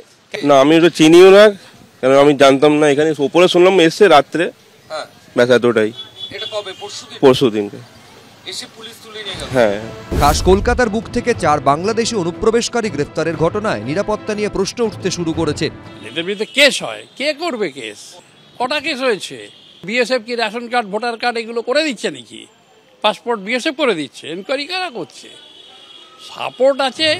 একদিকে যখন বাংলাদেশের অনুপ্রবেশকারীরা ভারতে ধরা পড়ছে, তখন বাংলাদেশের ছাত্রনেতা আবার ভারত সম্পর্কে আজব দাবি করছেন। আমরা ভারতকে বলতে চাই, ভারত এখন বর্তমানে হচ্ছে জঙ্গিবাদের একটি আশ্রয়স্থল হিসেবে ভারত পরিচিত হচ্ছে। ভারত জঙ্গিবাদকে পৃষ্ঠপোষকতা দিচ্ছে। Bharat house of terror, house of mafia হিসেবে ভারত পরিচিত হচ্ছে। আপনারা দেখবেন, বাংলাদেশে যাদেরকে নিষিদ্ধ করা হয়েছে, যাদেরকে জঙ্গি হিসেবে নিষিদ্ধ করা হয়েছে, ভারত তাদেরকে আশ্রয় দিচ্ছে। ইউনূসের পথপ্রদর্শক ছাত্রনেতা যখন ভারতকে দুষছে, তখন বাংলাদেশে মৌলবাদীদের আস্ফালনের এই ছবি সোশ্যাল মিডিয়ায় ভাইরাল হয়েছে, যেখানে কালো পোশাক পরে এই পতাকা হাতে ঢাকার রাস্তায় স্কেটিং করতে দেখা যাচ্ছে একজনকে। সোশ্যাল মিডিয়ায় দাবি, এই পতাকা কুখ্যাত জঙ্গি গোষ্ঠী IS এর।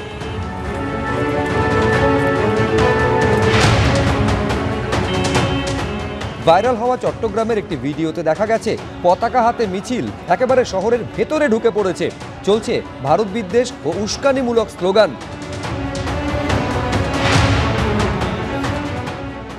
মৈক ঠাকুর চক্রবর্তী, কৃষ্ণেন্দু অধিকারী, দীপক ঘোষ, ABP আনন্দ। দেখুন, আমরা দেখিয়েছি যে 5ই আগস্টের পর বাংলাদেশের জেলগুলো থেকে শয়ে শয়ে জঙ্গি পালাচ্ছে, কখনো কুষ্টিয়া, কখনো চট্টগ্রাম, একটার পর একটা। তারপরে দেখলাম কারা, ওদের দেশের র্যাঙ্কটা বলা উচিত আমার, কারা মহাপরিদর্শক ব্রিগেডিয়ার জেনারেল সৈয়দ মোতাহার হোসেনের সেই সাংবাদিক সম্মেলন, যিনি অফিসিয়ালি তিনি বলছেন যে 11 জন এমন, যাতে বাংলাদেশের ভাষায় তারা শীর্ষ সন্ত্রাসী বলেন। মানে শীর্ষ সন্ত্রাসী, একেবারে শীর্ষস্থানীয় জঙ্গি 11 জনকে এখনও ধরা যায়নি। তার সরকারি পরিসংখ্যান অনুযায়ী 70 জন কুখ্যাত জঙ্গি রয়েছে, অন্তর্বর্তী সরকার বলছে। এবং আমরা প্রত্যেকে জানি যে এই সরকার আসার পর জসিমউদ্দিন রহমানি মানে ছোটা লাদেনকে এই সরকার মুক্তি দিয়েছে 11 বছর জেলবন্দি থাকার পর। আমি ঠিক এই প্রেক্ষিতে নিউ টাউনের ঘটনাটা নিয়ে আমি ব্রিগেডিয়ার সান্যালের কাছে আসবো। কতটা আশঙ্কার যে আমাদের এখানে নিউ টাউনের আবাসনে সেখানে তারা লুকিয়ে আছে, মেঘালয় ক্রাইম করে এসে, মেঘালয় পুলিশ এসে গ্রেফতার করছে। এরম কতজন কাগজপত্র ছাড়া সীমান্ত পেরিয়ে মানে এই ক্রিমিনাল মানসিকতা নিয়ে এখানে লুকিয়ে থাকতে পারে? না, এটা নতুন কিছু নয়, এটা রুটিনলি হচ্ছে। আমি কলকাতায় স্টেশন কমান্ডার ছিলাম, আমি কাউন্টার ইন্টেলিজেন্স ডিপার্টমেন্টটা আমি দেখাশোনা করতাম। আর আমরা যখন খবর পেতাম অ্যাবাউট বাংলাদেশ টেররিস্ট যারা পশ্চিম বাংলায় ঘাঁটি বানিয়েছে আর অন্য জায়গায় যাচ্ছে, আমরা স্টেট গভর্নমেন্টকে জানাতাম, কিন্তু কোনোদিন অ্যারেস্ট আমি দেখিনি। আমি 2008 থেকে 2010-এর সম্বন্ধে বলছি, তখন সিপিএম গভর্নমেন্ট ছিল। আমার এখনো বন্ধু আছে, আমি কথাবার্তা বলি। বাংলাদেশ টেররিস্টদের কাছে একটা very strong link with the ruling পলিটিশিয়ানসদের সাথে আছে। এরা এদের টিপ অফ করে দেয় যখন সেন্ট্রাল ইন্টেলিজেন্স এজেন্সিস কিংবা স্টেট ইন্টেলিজেন্স এজেন্সিস এদের ধরতে আসছে, আর এরা তখন পালিয়ে যায়। এটা আমি সর্ষের মধ্যে ভূত বলছেন? আই হ্যাভ নো ডাউট, আমি দেখেছি নিজে, আমি এক্সপিরিয়েন্স করেছি। আমি 3টে কাউন্টার ইনসার্জেন্সি অপারেশনসে আমি জেএনকেতে অপারেট করেছি, পাঞ্জাবে করেছি, নর্থ ইস্টার্ন স্টেটে করেছি। পুলিশের সাথে আমার অনেক র্যাপো আছে। দিস ইজ হ্যাপনিং সব জায়গায় ইন ইন্ডিয়া। দ্য কোয়েশ্চেন মানে আইএসএস এর যে মানে মিছিল যেটা দেখলেন আপনি, এটা বাংলাদেশের ইতিহাসে কোনোদিন আগে হয়নি। এটা মানে বুঝতে সাহায্য করে যে কিভাবে বাংলাদেশ ইন্টারন্যাশনাল মানে ইসলামিক ফান্ডামেন্টালিজমের কবলে পড়ে গেছে। এবং আমি আপনাকে বলছি, সিরিয়ার যুদ্ধ থেমে যাচ্ছে। সিরিয়ার থেকে মার্সিনারিরা মানে একদম যুদ্ধবাদরা মানে এখানে আসবে না, এর কোনো গ্যারান্টি নেই। মিডল ইস্ট থেকে প্রচুর পরিমাণে, আমি বলছি ইন্টারন্যাশনাল মানে ফান্ডামেন্টালিস্ট মানে ইসলামিক গ্রুপের বহু সদস্য আসবে। আমাদের জাতীয় নিরাপত্তা সত্যিই মানে চিন্তার। এবং মনে রাখবেন, সবচেয়ে একটা ইরেসপন্সিবল দেশের কাছে পরমাণু অস্ত্র আছে পাকিস্তান। সারা পৃথিবী চিন্তিত যে পাকিস্তানের মতো একটা দায়িত্বজ্ঞানহীন দেশের কাছে পরমাণু অস্ত্র আছে, মানব সভ্যতার পক্ষে যেটা ভয়ঙ্কর।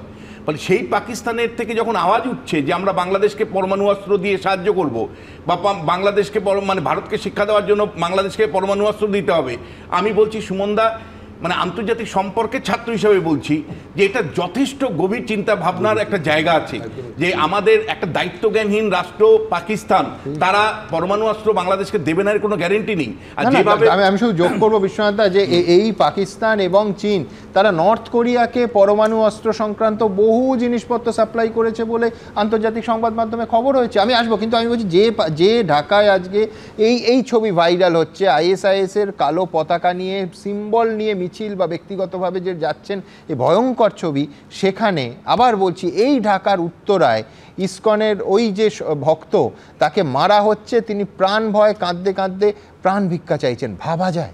দেখুন, এতগুলা ছেলে পেলে আমাকে মারলো, মাথা ফাটাইলো, হাত পা ভেঙে দিল, এই পিছনে রড দিয়ে বাইরাইলো। সজল চোখে অপার অসহায়তা, এমন ভাবে মারলো আমারে। প্রাণ ভয়ে কাঁদছেন এক ইসকন ভক্ত।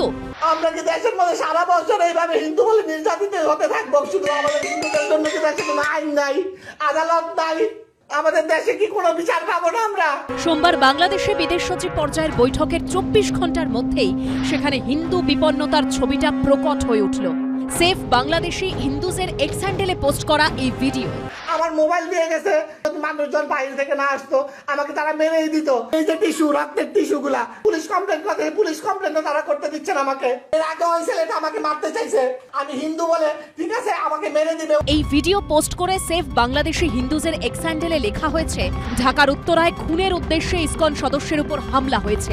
আমি একটা সোশ্যাল মিডিয়াতে দুটো ভিডিও দেখলাম যেখানে বলা হচ্ছে কি আমাদের ইসকন কংগ্রেগেশন ভক্তকে মারধর করা হয়েছে।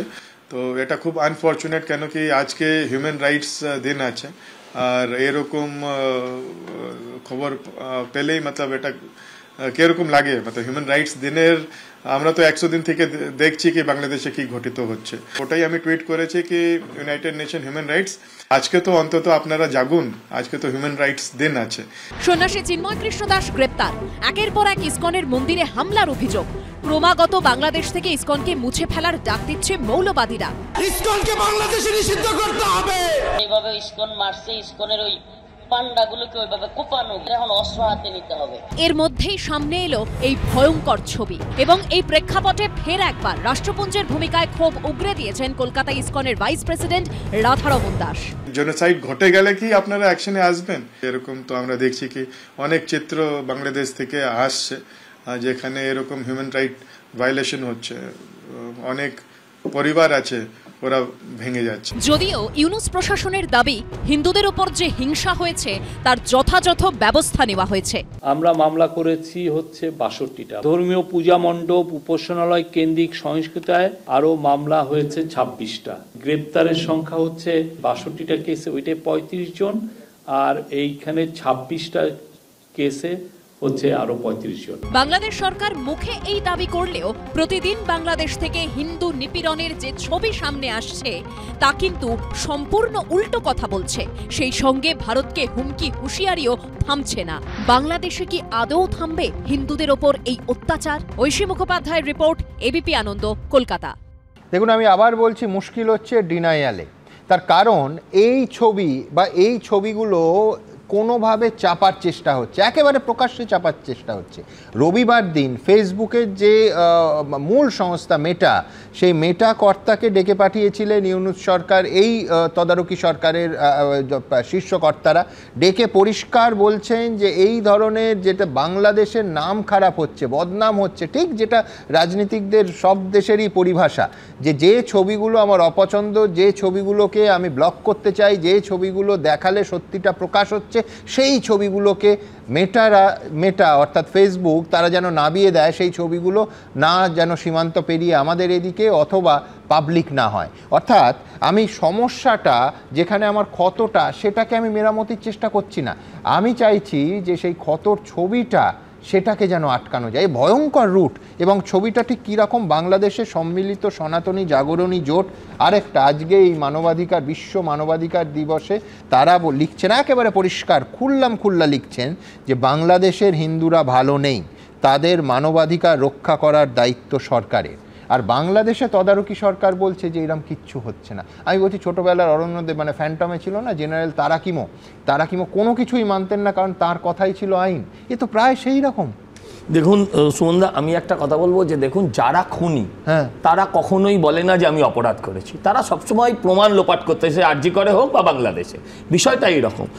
আমার প্রশ্ন হচ্ছে যে ওপার বাংলার বাঙালিরা যারা হিন্দুরা তারা তো অসহায়, তাদের তো করার মতো কিছু নেই, কিন্তু এপার বাংলার বাঙালি হিন্দুরা আমরা কি করছি? আমার আর কোনো দেখুন আইসিএস এর পতাকা নিয়ে ঘুরছে বেড়াচ্ছে, এটা আমাদের মানে বর্ডারের জন্য, আমার দেশের জন্য ক্ষতিকর। কিন্তু যাদের সঙ্গে বামপন্থীদের দেখুন আত্মার সম্পর্ক হচ্ছে চীনের সাথে, কিন্তু নারীর সাথে যে সম্পর্কটা সেটা তারা ভুলে গেছে। আমি বারবার একটা কথা বলতে চাই যে আসুন আমরা সবাই মিলে, সকলে মিলে, দল মত নির্বিশেষে, ধর্ম নির্বিশেষে, কারণ এই যে ঘাতকের তরবারি সে রক্ত খোঁজে, সে ধর্ম খোঁজে না। আজকে দেখুন বাংলাদেশে মেয়েদের ওপরও ওই ধর্মের মহিলাদের ওপরও কিন্তু অলরেডি টর্চার শুরু হয়ে গেছে। ঠিক, কিন্তু আমি একটু ইতিহাসের উদাহরণ দিই। তুমি যেহেতু চীনের কথা বললে, মুক্তিযুদ্ধের সময় কিন্তু চীনের হুঁশিয়ারি উড়িয়ে দিয়ে সিপিএম ইন্দিরা গান্ধীর প্রত্যেকটা পদক্ষেপকে সমর্থন করেছিল। না সে করে হয়তো না ঠিক, সেটা ইতিহাস, সেটা ইতিহাস। আজকে পার্থ দ্বারা একবারও বুক ফুটে বলছে না যে হিন্দুদের ওপর আক্রমণ হচ্ছে। আশ্চর্য কথা, ওনারা ধর্মতলায় গরু খেতে পারেন, কিন্তু তখন মনে হয় না যে কখনো কাউকে কোনো ভাবাবেগকে আঘাত করা হচ্ছে। আমার প্রশ্ন হচ্ছে এখানে দাঁড়িয়ে আজকে আমি তো আবারও বলছি, যদি কানে শোনার অসুবিধা থাকে আবারও বলছি, বাংলাদেশে সংখ্যালঘু মানুষ হিন্দু, এবং সেই হিন্দুরা যেভাবে আক্রান্ত হচ্ছে, অসুবিধাটা কোথায়? ওখানে আপনি বলছি ওয়ার্কার্স পার্টির লোকেরা জেলে, কমিউনিস্ট পার্টির লোকেরাও জেলে, বিরোধী যারা আছেন সব জেলে। আমি বলছি মানবাধিকার আক্রান্তের কথা বলছেন তো, ক্লাসিক উদাহরণ আপনি আজকে তুলে এনেছেন। ফলে যে ডিনায়াল মোডে যে সরকার আছে, সেই সরকারকে বাধ্য করা অনেক জরুরি না। এখানে হচ্ছে অ্যাডজেক্টিভটা সংখ্যালঘু হবে না সংখ্যাগুরু হবে এটা যুক্ত। আমরা তো বারবার বলছি যে সংখ্যালঘু যে দেশে আক্রান্ত, আমি বলছি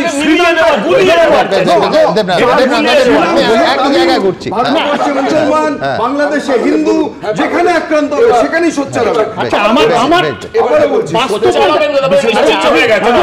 আমি একটু বলি, যে দুটো বক্তব্য বিশ্বনাথবাবু পরিষ্কারই বলেছেন। আচ্ছা, ওরা তো আমাদের হাইকমি যে কৈফিয়ত দিল, ওখান থেকে টেনে নিয়ে গেল, কেন দিল্লিতে হাইকমিশনকে বলছে না?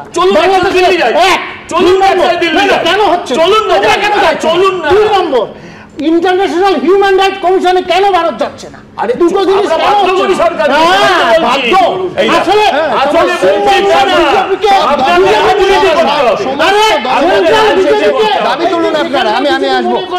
কিন্তু তার আগে এই রাজ্যের খবরে আসতে হবে। গতকাল আমরা পরিষ্কার বলেছিলাম যে এরকম একটা অস্থির সময়, এর একটা অশান্তির আবহে যেটা হুমায়ুন কবির ভরতপুরের তৃণমূল বিধায়ক করছেন, এটা মারাত্মক। এটা এই রাজ্যে এখন মোটেই কাম্য নয়। কি না, তিনি ঘোষণা করছেন যে মুর্শিদাবাদে তিনি বাবরি মসজিদ তৈরি করবেন। আজকে ঠিক প্রত্যাশিতভাবে চরমপন্থীরা, মানে একেবারে মেরুকরণের রাজনীতি যারা চান, তাদের পক্ষে তো আইডিয়াল। আজকে বঙ্গীয় হিন্দু সেনা বলছে মুর্শিদাবাদে প্রত্যেকটা বিধানসভা কেন্দ্রে মুর্শিদাবাদের অন্তর্গত সেখানে তারা রাম মন্দির করবেন। আমি বলছি ব্যাস, একেবারে একটা এই রাজ্যের মধ্যে ইস্যু এবং টানাপোড়েন শুরু হয়ে গেল। আমি আবার বলছি, হুমায়ুন সাহেব খুব প্রয়োজন ছিল এই সময় এটা। দেখুন, ভারতের পত্তলিক হিন্দুরা কোনোদিন বাংলাদেশের মুসলমানের বন্ধু হতে পারে না। मैं अपने साथी नोबेल शांति पुरस्कार विजेता मोहम्मद यूनुस साहब से आग्रह करूंगा कि बिना किसी देरी के इस हालत को ठीक करें। একদিক থেকে হুমকি উস্কানি, অন্য দিক থেকে শান্তি প্রতিষ্ঠার বার্তা। বাংলাদেশের পরিস্থিতি নিয়ে ঢাকা ও নয়াদিল্লির যখন ভিন্ন ভূমিকা, তখন অশান্তির এই আবহেই এবার বাংলায় ফের একবার মন্দির মসজিদের টক্কর। তৃণমূল বিধায়ক হুমায়ুন কবিরের বাবরি মসজিদ তৈরির ঘোষণার 24 ঘন্টার মধ্যেই মুর্শিদাবাদে রাম মন্দির তৈরির চ্যালেঞ্জ ছুড়ে দিল বঙ্গীয় হিন্দু সেনা। বাবরি মসজিদ তৈরি করা হবে 25-6 ডিসেম্বর। আমাদের তো ধর্মনিরপেক্ষ দল, যখন সেটা ভিত্তি স্থাপন করা হবে, নিশ্চয়ই আমাদের পক্ষ থেকে রাজ্যের মাননীয় মুখ্যমন্ত্রীর কাছে নিশ্চয়ই আবেদন করা হবে সেখানে প্রেজেন্ট থাকার জন্য। আমরা অযোধ্যাতে যে রাম মন্দির পেয়েছি, সেই রাম মন্দিরের অনুকরণে আমরা মুর্শিদাবাদ জেলাতে আমরা ভগবান শ্রীরামচন্দ্রের মন্দির করব। রাজনৈতিক দলমত মতাদর্শ নির্বিশেষে, মানে তৃণমূল, সিপিএম, কংগ্রেস, বিজেপি, এসইউসিআই, যে রাজনৈতিক মতাদর্শে বিশ্বাসী হন না কেন, আপনারা সকলে সম্মিলিতভাবে এগিয়ে আসুন। সকলের অর্থ সাহায্যে, কর সেবার মাধ্যমে আমরা ভগবান রামচন্দ্রের ভব্য মন্দির তৈরি করব। যে উনি তো আগামী 2025-এর 6 ডিসেম্বরেই তো উনি শিলান্যাস করবেন। তো আমি তো বলছি যে আমি শিলান্যাস, আমাদের রাম মন্দিরের শিলান্যাস তো আমরা জানুয়ারি থেকে শুরু করব। তৃণমূল দল হিসেবে মন্দির মসজিদ ইস্যু থেকে কার্যত দূরত্ব রাখছে। কারুর মনে হলে তার যদি বাড়ির সামনে জমি থাকে, তার নিজের জায়গা থাকে, বা কেউ চাঁদা তুলে করে, কেউ মন্দির বানাতে পারেন, কেউ মসজিদ বানাতে পারেন, কেউ গির্জা বানাতে পারেন, যার যার ধর্মের উপাসনার জায়গা তারা বানাতে পারেন। এর উপর দাঁড়িয়ে কোনো মন্তব্যে যাব না। এর মধ্যে মঙ্গলবারও হুমায়ুন কবির ফের বুঝিয়ে দিয়েছেন তিনি মুর্শিদাবাদে বাবরি মসজিদ তৈরি নিয়ে নিজের অবস্থানেই অনড়। এখানে কে কি বললো তাতে আমার কিচ্ছু যায় আসে না, তাদের প্রশ্নের কোনো উত্তর দেওয়ারও আমার প্রয়োজন নেই। অধীর চৌধুরীর গলায় আবার মমতা বন্দ্যোপাধ্যায় সম্পর্কে কটাক্ষের সুর। এবার সাপের গালে চুমু খাচ্ছে, এবার ব্যাঙের গালে চুমু খাচ্ছে। দিদি কোন দিকে কাকে খুশি করবে তাল খুঁজে পাচ্ছে না। কালকে মুসলমান খুশি করতে বাবরি মসজিদ মুর্শিদাবাদে, কারণ এখানে মুসলমান বেশি। আজকে মেদিনীপুরে গিয়ে জগন্নাথ মন্দির হিন্দু খুশি করতে হবে। মানে মমতা ব্যানার্জি অলরেডি ভোটে নেমে গেছেন 26-এর ভোটে। মুর্শিদাবাদে বলছেন বাবরি মসজিদ হবে, যেখানে যা খাটে। কোথাও গিয়ে বলবে চার্চ হবে, এইসব হবে ভোটে। মানুষের কথা তার ভোটে আসে না বাংলায়। বাবরি মসজিদ এবং রাম মন্দিরের এই টক্করের আবহে মঙ্গলবার পূর্ব মেদিনীপুর সফরে গিয়ে জগন্নাথ মন্দিরের কাজ খতিয়ে দেখেন মমতা বন্দ্যোপাধ্যায়। অর্ণব মুখোপাধ্যায়, দীপক ঘোষ ও কৃষ্ণেন্দু অধিকারীর রিপোর্ট, এবিপি আনন্দ। দেখুন, আমি কালকেও বলেছি যে এমনিতেই বাবরি মসজিদ বাবরের নাম থেকে এসেছে, সুতরাং মুঘল সম্রাট হুমায়ুনও বাবরি মসজিদ তৈরি করতে পারবেন না, আর ভরতপুরের হুমায়ুন কবিরও বাবরি মসজিদ তৈরি করতে পারবেন না। জোকস অ্যাপার্ট, এই সময় সত্যি সত্যি মুর্শিদাবাদে এই ইস্যুটাকে তোলা খুব জরুরি হয়ে পড়েছিল। একেবারেই নেই। আমি প্রথমত বলবো যে 90-এর দশকের সাম্প্রদায়িক মানে উস্কানি বা হিংসার আবহ যদি পশ্চিমবাংলাতে আমদানি করে, মানে হুমায়ুন কবির একজন বিধায়ক হিসাবে আমার মনে হয় শাসক দল তৃণমূল কংগ্রেস তাকে নিরস্ত করা উচিত। এবং এই রকম একটা অবস্থায় উনি যদি সঙ্গে সঙ্গে নিরস্ত করা উচিত। আমি বলছি যে দেখুন, মুখ্যমন্ত্রী রোজ বলছেন ভেবে কথা বলুন, তার মানে হয় হুমায়ুন কবির ভেবেই এটা বলেছেন দলের সঙ্গে কথা বলে, আর নয়তো দল নিশ্চুপ আছে। আমি পরিষ্কার বলছি, রাজনীতিবিদদের কৌশল না বোঝা খুব কঠিন। রাজনীতিবিদদের কৌশল খুব বোঝা কঠিন। মানে আমার প্রশ্ন হচ্ছে, আগামী অল্প সময়ের মধ্যে যদি মমতা বন্দ্যোপাধ্যায় বা তৃণমূল কংগ্রেস অফিসিয়ালি যদি এই কথাটা মানে ওনাকে যদি বারণ না করতে পারে যে তুমি পশ্চিমবাংলা বিধানসভার আইন তৈরি করো, তুমি সেই আইনের রক্ষক হিসাবে আইন ভাঙবে এরকম কোনো উদ্যোগ নিচ্ছ। কারণ আইন ভাঙবে কেন? তোমার যদি একান্তই মনে হতো তুমি নিজে নিজে চুপচাপ করতে। তুমি এটা প্রেস কনফারেন্স করে তুমি একটা কাউন্টার করবার চেষ্টা করছো। তোমার নেত্রী বলে ধর্ম যার যার উৎসব সবার, আর তুমি ধর্মটাকে নিয়ে ব্যবসা করবে দিনের পর দিন। এবং ওই 6 ডিসেম্বর আমি উদ্বোধন করব, মুখ্যমন্ত্রীকে আমন্ত্রণ দেবো, মানে আমি মুখ্যমন্ত্রীকেও জড়িয়ে এক্স্যাক্টলি। তার মানে কি, ও পাবলিকলি সেটাকে বলতে চাইছে এবং একটা কাউন্টার মানে হিসাবে, অর্থাৎ হিন্দুদের এগেইনস্টে কাউন্টার হিসাবে বাবরি মসজিদ আমি করে দেখাবো। এটা কি বার্তা যাচ্ছে? কেন মুখ্যমন্ত্রী চুপ করে আছেন? কেন তিনি বলতে পারছেন না যে তুমি এটা করতে পারো না? অ্যারেস্ট করে ফেলে রাখা উচিত ছিল আগেই, যখন 70-30-এর গল্প শুনিয়েছিল নির্বাচনের সময়। সিদ্দিকুল্লাহ চৌধুরী আপনার মন্ত্রিসভায় থাকবে, আর আপনার মন্ত্রিসভায় ধর্মনিরপেক্ষ হবে? যেভাবে সিদ্দিকুল্লাহ চৌধুরী কথা বলে, ধর্মনিরপেক্ষতা হয় নাকি? তারপরে একদমই তাই। দেখুন রাজনীতিবিদরা পলিটিক্সের জন্য রাজনীতির ময়দানে কি বলছে না বলছে, দ্যাট ইজ সামথিং এলস। কিন্তু এখানে দায়িত্ব নিয়ে সরকারের একজন একজন মন্ত্রী সিদ্দিকুল্লাহ চৌধুরী, মাননীয় মুখ্যমন্ত্রী এবং ফিরহাদ হাকিম মেয়র কলকাতার, তারা দায়িত্বপ্রাপ্ত। ইলেকশনে জিতে তারা পাবলিক রিপ্রেজেন্টেটিভ, তারা গোটা পশ্চিম বাংলাকে রিপ্রেজেন্ট করছে। সেখানে তারা কখনো পার্টিজান হতে পারে না এবং এইভাবে সরাসরি কমিউনাল হতে পারে না, যেখানে হাম দো আমারে চার, দাওয়াতের ইসলাম প্রভৃতি এইসব হতে পারে না। একজন ইলেক্টেড সাংসদ উল্টো দিকে মেরুকরণের সুবিধা হয়ে যাচ্ছে, বলতে পারে না। এবার দেখুন, সঙ্গে সঙ্গে হিন্দু সেনা বলে দিল যে আমি এই বিধানসভা সবার কাছে আসবো, এই বিধানসভা কেন্দ্রের সব এই মুর্শিদাবাদের অন্তর্গত সবকটা বিধানসভা কেন্দ্রে আমি রাম মন্দির করে দেবো। আইডিয়া সিচুয়েশন কলকাতায় দেখুন ধরা পড়ে। যদি লোকাল সাপোর্ট না থাকে, একাধিক তৃণমূল নেতারা বলেছে ওপার থেকে আসবে, আমরা আধার কার্ড করে দেবো, ভোটিং কার্ড করে দেবো। লোকাল সাপোর্ট সিস্টেম আছে। এইরকম একটা আবহে যে যে মানে মানে হিন্দুদের তরফ থেকে যিনি বলছিলেন যে প্রত্যেক ব্লকে মানে একজন করে ইয়ে করব, মানে একজন ধর্মগুরু যিনি বলছিলেন যে প্রত্যেকটা ব্লকে আমরা মানে রাম মন্দির এটা কি ওনার করা উচিত? এখন আপনি কি মনে করেন? দেখুন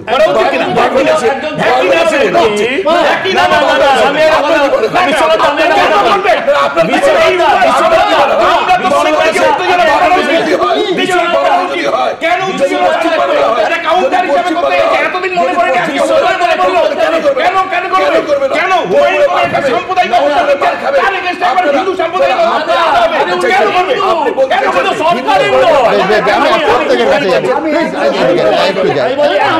আচ্ছা এটা দেবনারায়ণ সরকার, না দেবনারায়ণ সরকার, আমি তো বলি তুমি তো আমার কথাটা প্রথমেই বলছি হুমায়ুন কবির সম্পর্কে এর আগে তো হাত পা ধরে ক্ষমা চেয়েছে, একটু আগে প্রথমে স্টার্ট করেছি in politics stupidity is not a না দেবনারায়ণ প্লিজ এটা বলতে হবে, শুনবেন আমার কথা শুনবেন, এটা হাত পা ধরে নয়, হাত পা ধরে শোকজ এগুলো হচ্ছে অভিষেক বন্দ্যোপাধ্যায়কে উপমুখ্যমন্ত্রী এবং পুলিশ মন্ত্রী করার ইস্যুতে, এই ইস্যুতে নয়। এক নম্বর দাঁড়ান উনি যখন শুনুন না উনি না এই লোকগুলো বললে হবে না, উনি যখন ওই মারাত্মক কথাটা বললেন যে 70% এবং 30% মুর্শিদাবাদের প্রেক্ষিতে সংখ্যাগুরু আজকে তার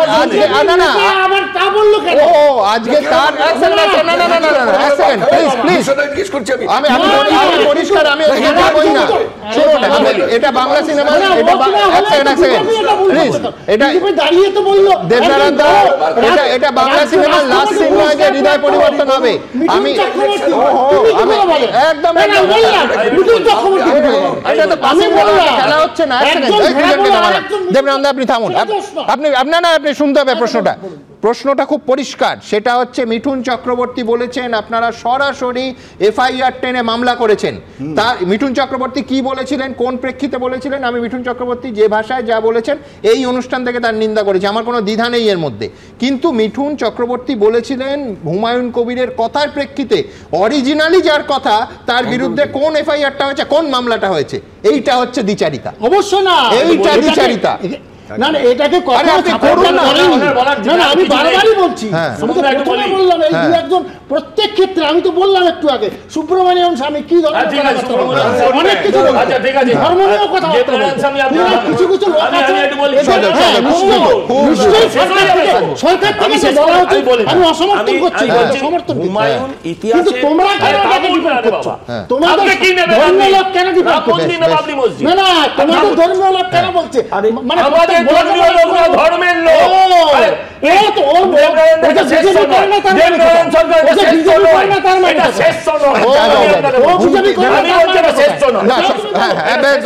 সজল আমি বলছি কি এমনি সীমান্তের মধ্যে সীমান্তের বাইরে এত হুমকি আর হুঁশিয়ারি, এটা স্টুডিওতে হুমকি হুঁশিয়ারি আমি সেটাই বলছি। আমি বলছি দেখুন একজন সরকারের মানে জনপ্রতিনিধি তিনি বলছেন বাবরি মসজিদ বানাবেন, ইতিহাসের হুমায়ুন যদি হতো বুঝতাম বাবার নামে মসজিদ বানাবে, এখন এই হুমায়ুনের আমি বাবার নাম জানি না, কিন্তু আমি প্রশ্ন করি ঠিক আছে বানান, কিন্তু আপনি জানবেন প্রত্যেক ক্রিয়ার একটা সমান এবং বিপরীত প্রতিক্রিয়া আছে। হিন্দু জাগরণ বঙ্গীয় সেনার পক্ষ থেকে যিনি বললেন তিনি হচ্ছেন একেবারে হিন্দু সেনার পক্ষ থেকে যিনি বললেন তার আইডিয়াল সিচুয়েশন, হ্যাঁ বলবেন না কেন, তিনি তো হিন্দু, তার তো রাজনৈতিক কোনো পেরিফেরি নেই, তিনি তো আইডিয়াল সিচুয়েশন ধর্মীয় মেরুকরণ একজন মৌলবী বলা আর একজন রাজনৈতিক প্রতিনিধি জনপ্রতিনিধি দুটোর মধ্যে তফাৎ আছে।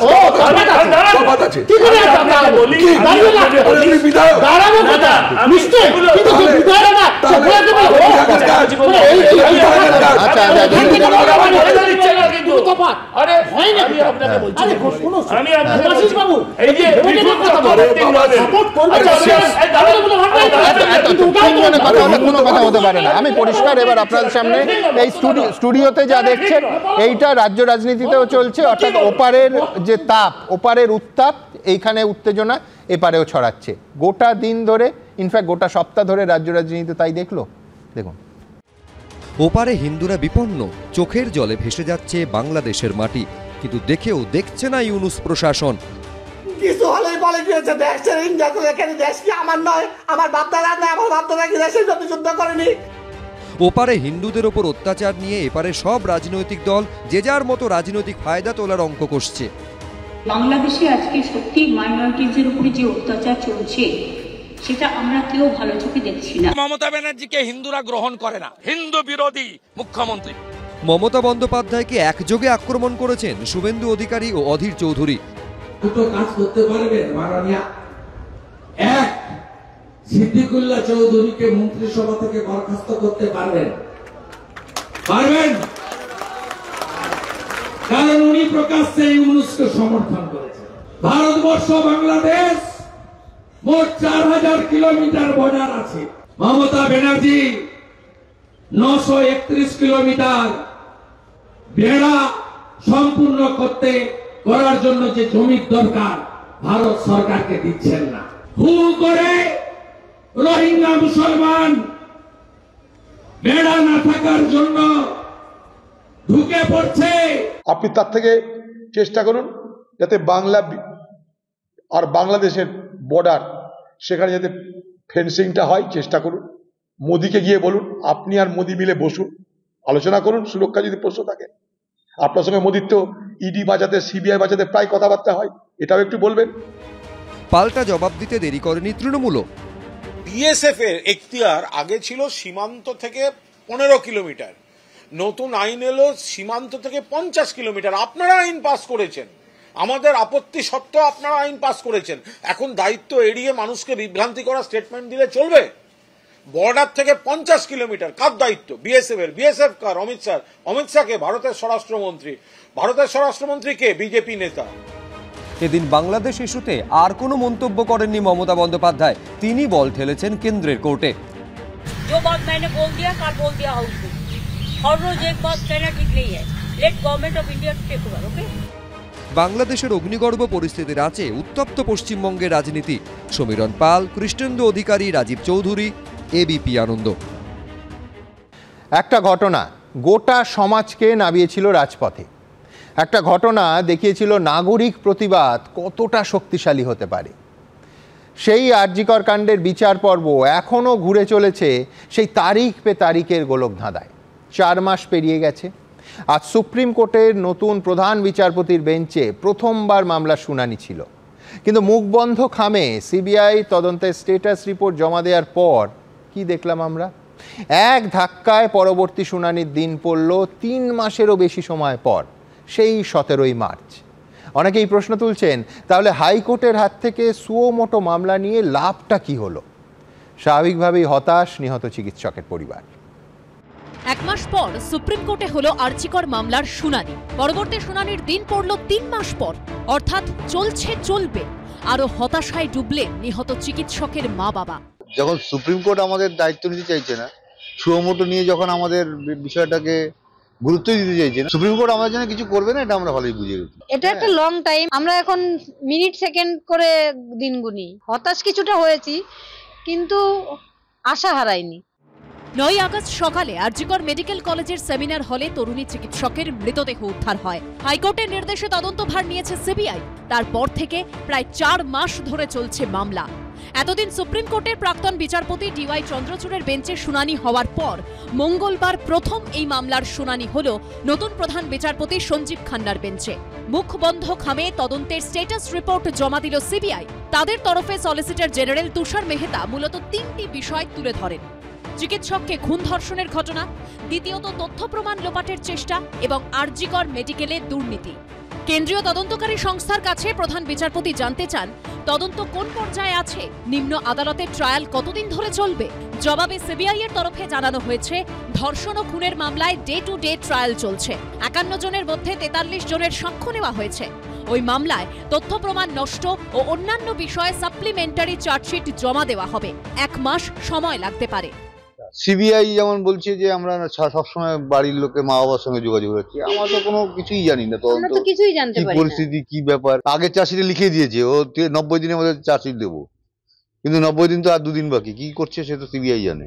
এবার তো আমি যে দেখছি 4 মাস যদি টাইম সুপ্রিম কোর্ট নেয়, এখন যা সিবিআই তদন্তের পরিস্থিতি, 4 মাসের মধ্যে তো লোয়ার কোর্টের সমস্ত তদন্ত মানে বিচার অবস্থা শেষ হয়ে যাবে।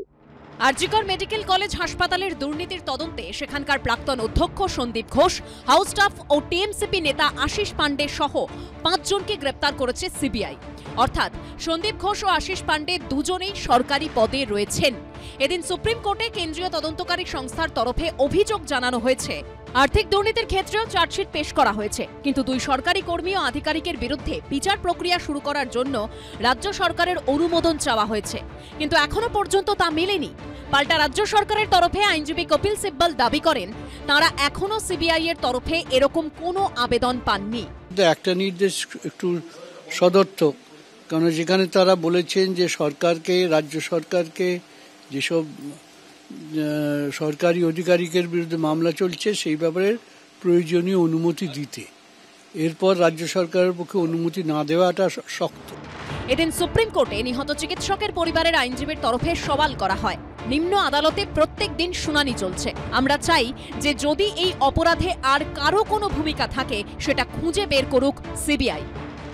গরু পাচার থেকে, কয়লা পাচার থেকে, সারদা কেলেঙ্কারি থেকে, নারদা কাণ্ড থেকে, শিক্ষক নিয়োগের দুর্নীতি থেকে আরজিকর কাণ্ড, তাহলে লুকোচুরি হচ্ছে বিজেপি আর তৃণমূলের মধ্যে, আর উকিলদের শুধু মোটা টাকার অঙ্কের অ্যাকাউন্টে টাকা জমা হচ্ছে রাজ্যের টাকা থেকে। সুপ্রিম কোর্ট যদি মনে করে থাকেন যে এখনো পর্যন্ত সব স্মুথ ঠিকঠাক চলছে, স্বচ্ছতার সঙ্গে চলছে এবং এখন বিচার প্রক্রিয়া চলছে, তো তাহলে তারা এর মধ্যে জরুরি মনে করেননি, তাই ডেট দেননি। সকলের আইনজীবীরা তো ছিলেন, ওখানে বললেন না কেন? এটা নিয়ে রাজনীতি করতে আসছেন কেন? 3 মাস পর 17ই মার্চ সুপ্রিম কোর্টে আরজিকর মামলার পরবর্তী শুনানি। বিজেন্দ্র সিংহ, সৌভিক মজুমদার ও ঝিলম করঞ্জাইয়ের রিপোর্ট, এবিপি আনন্দ।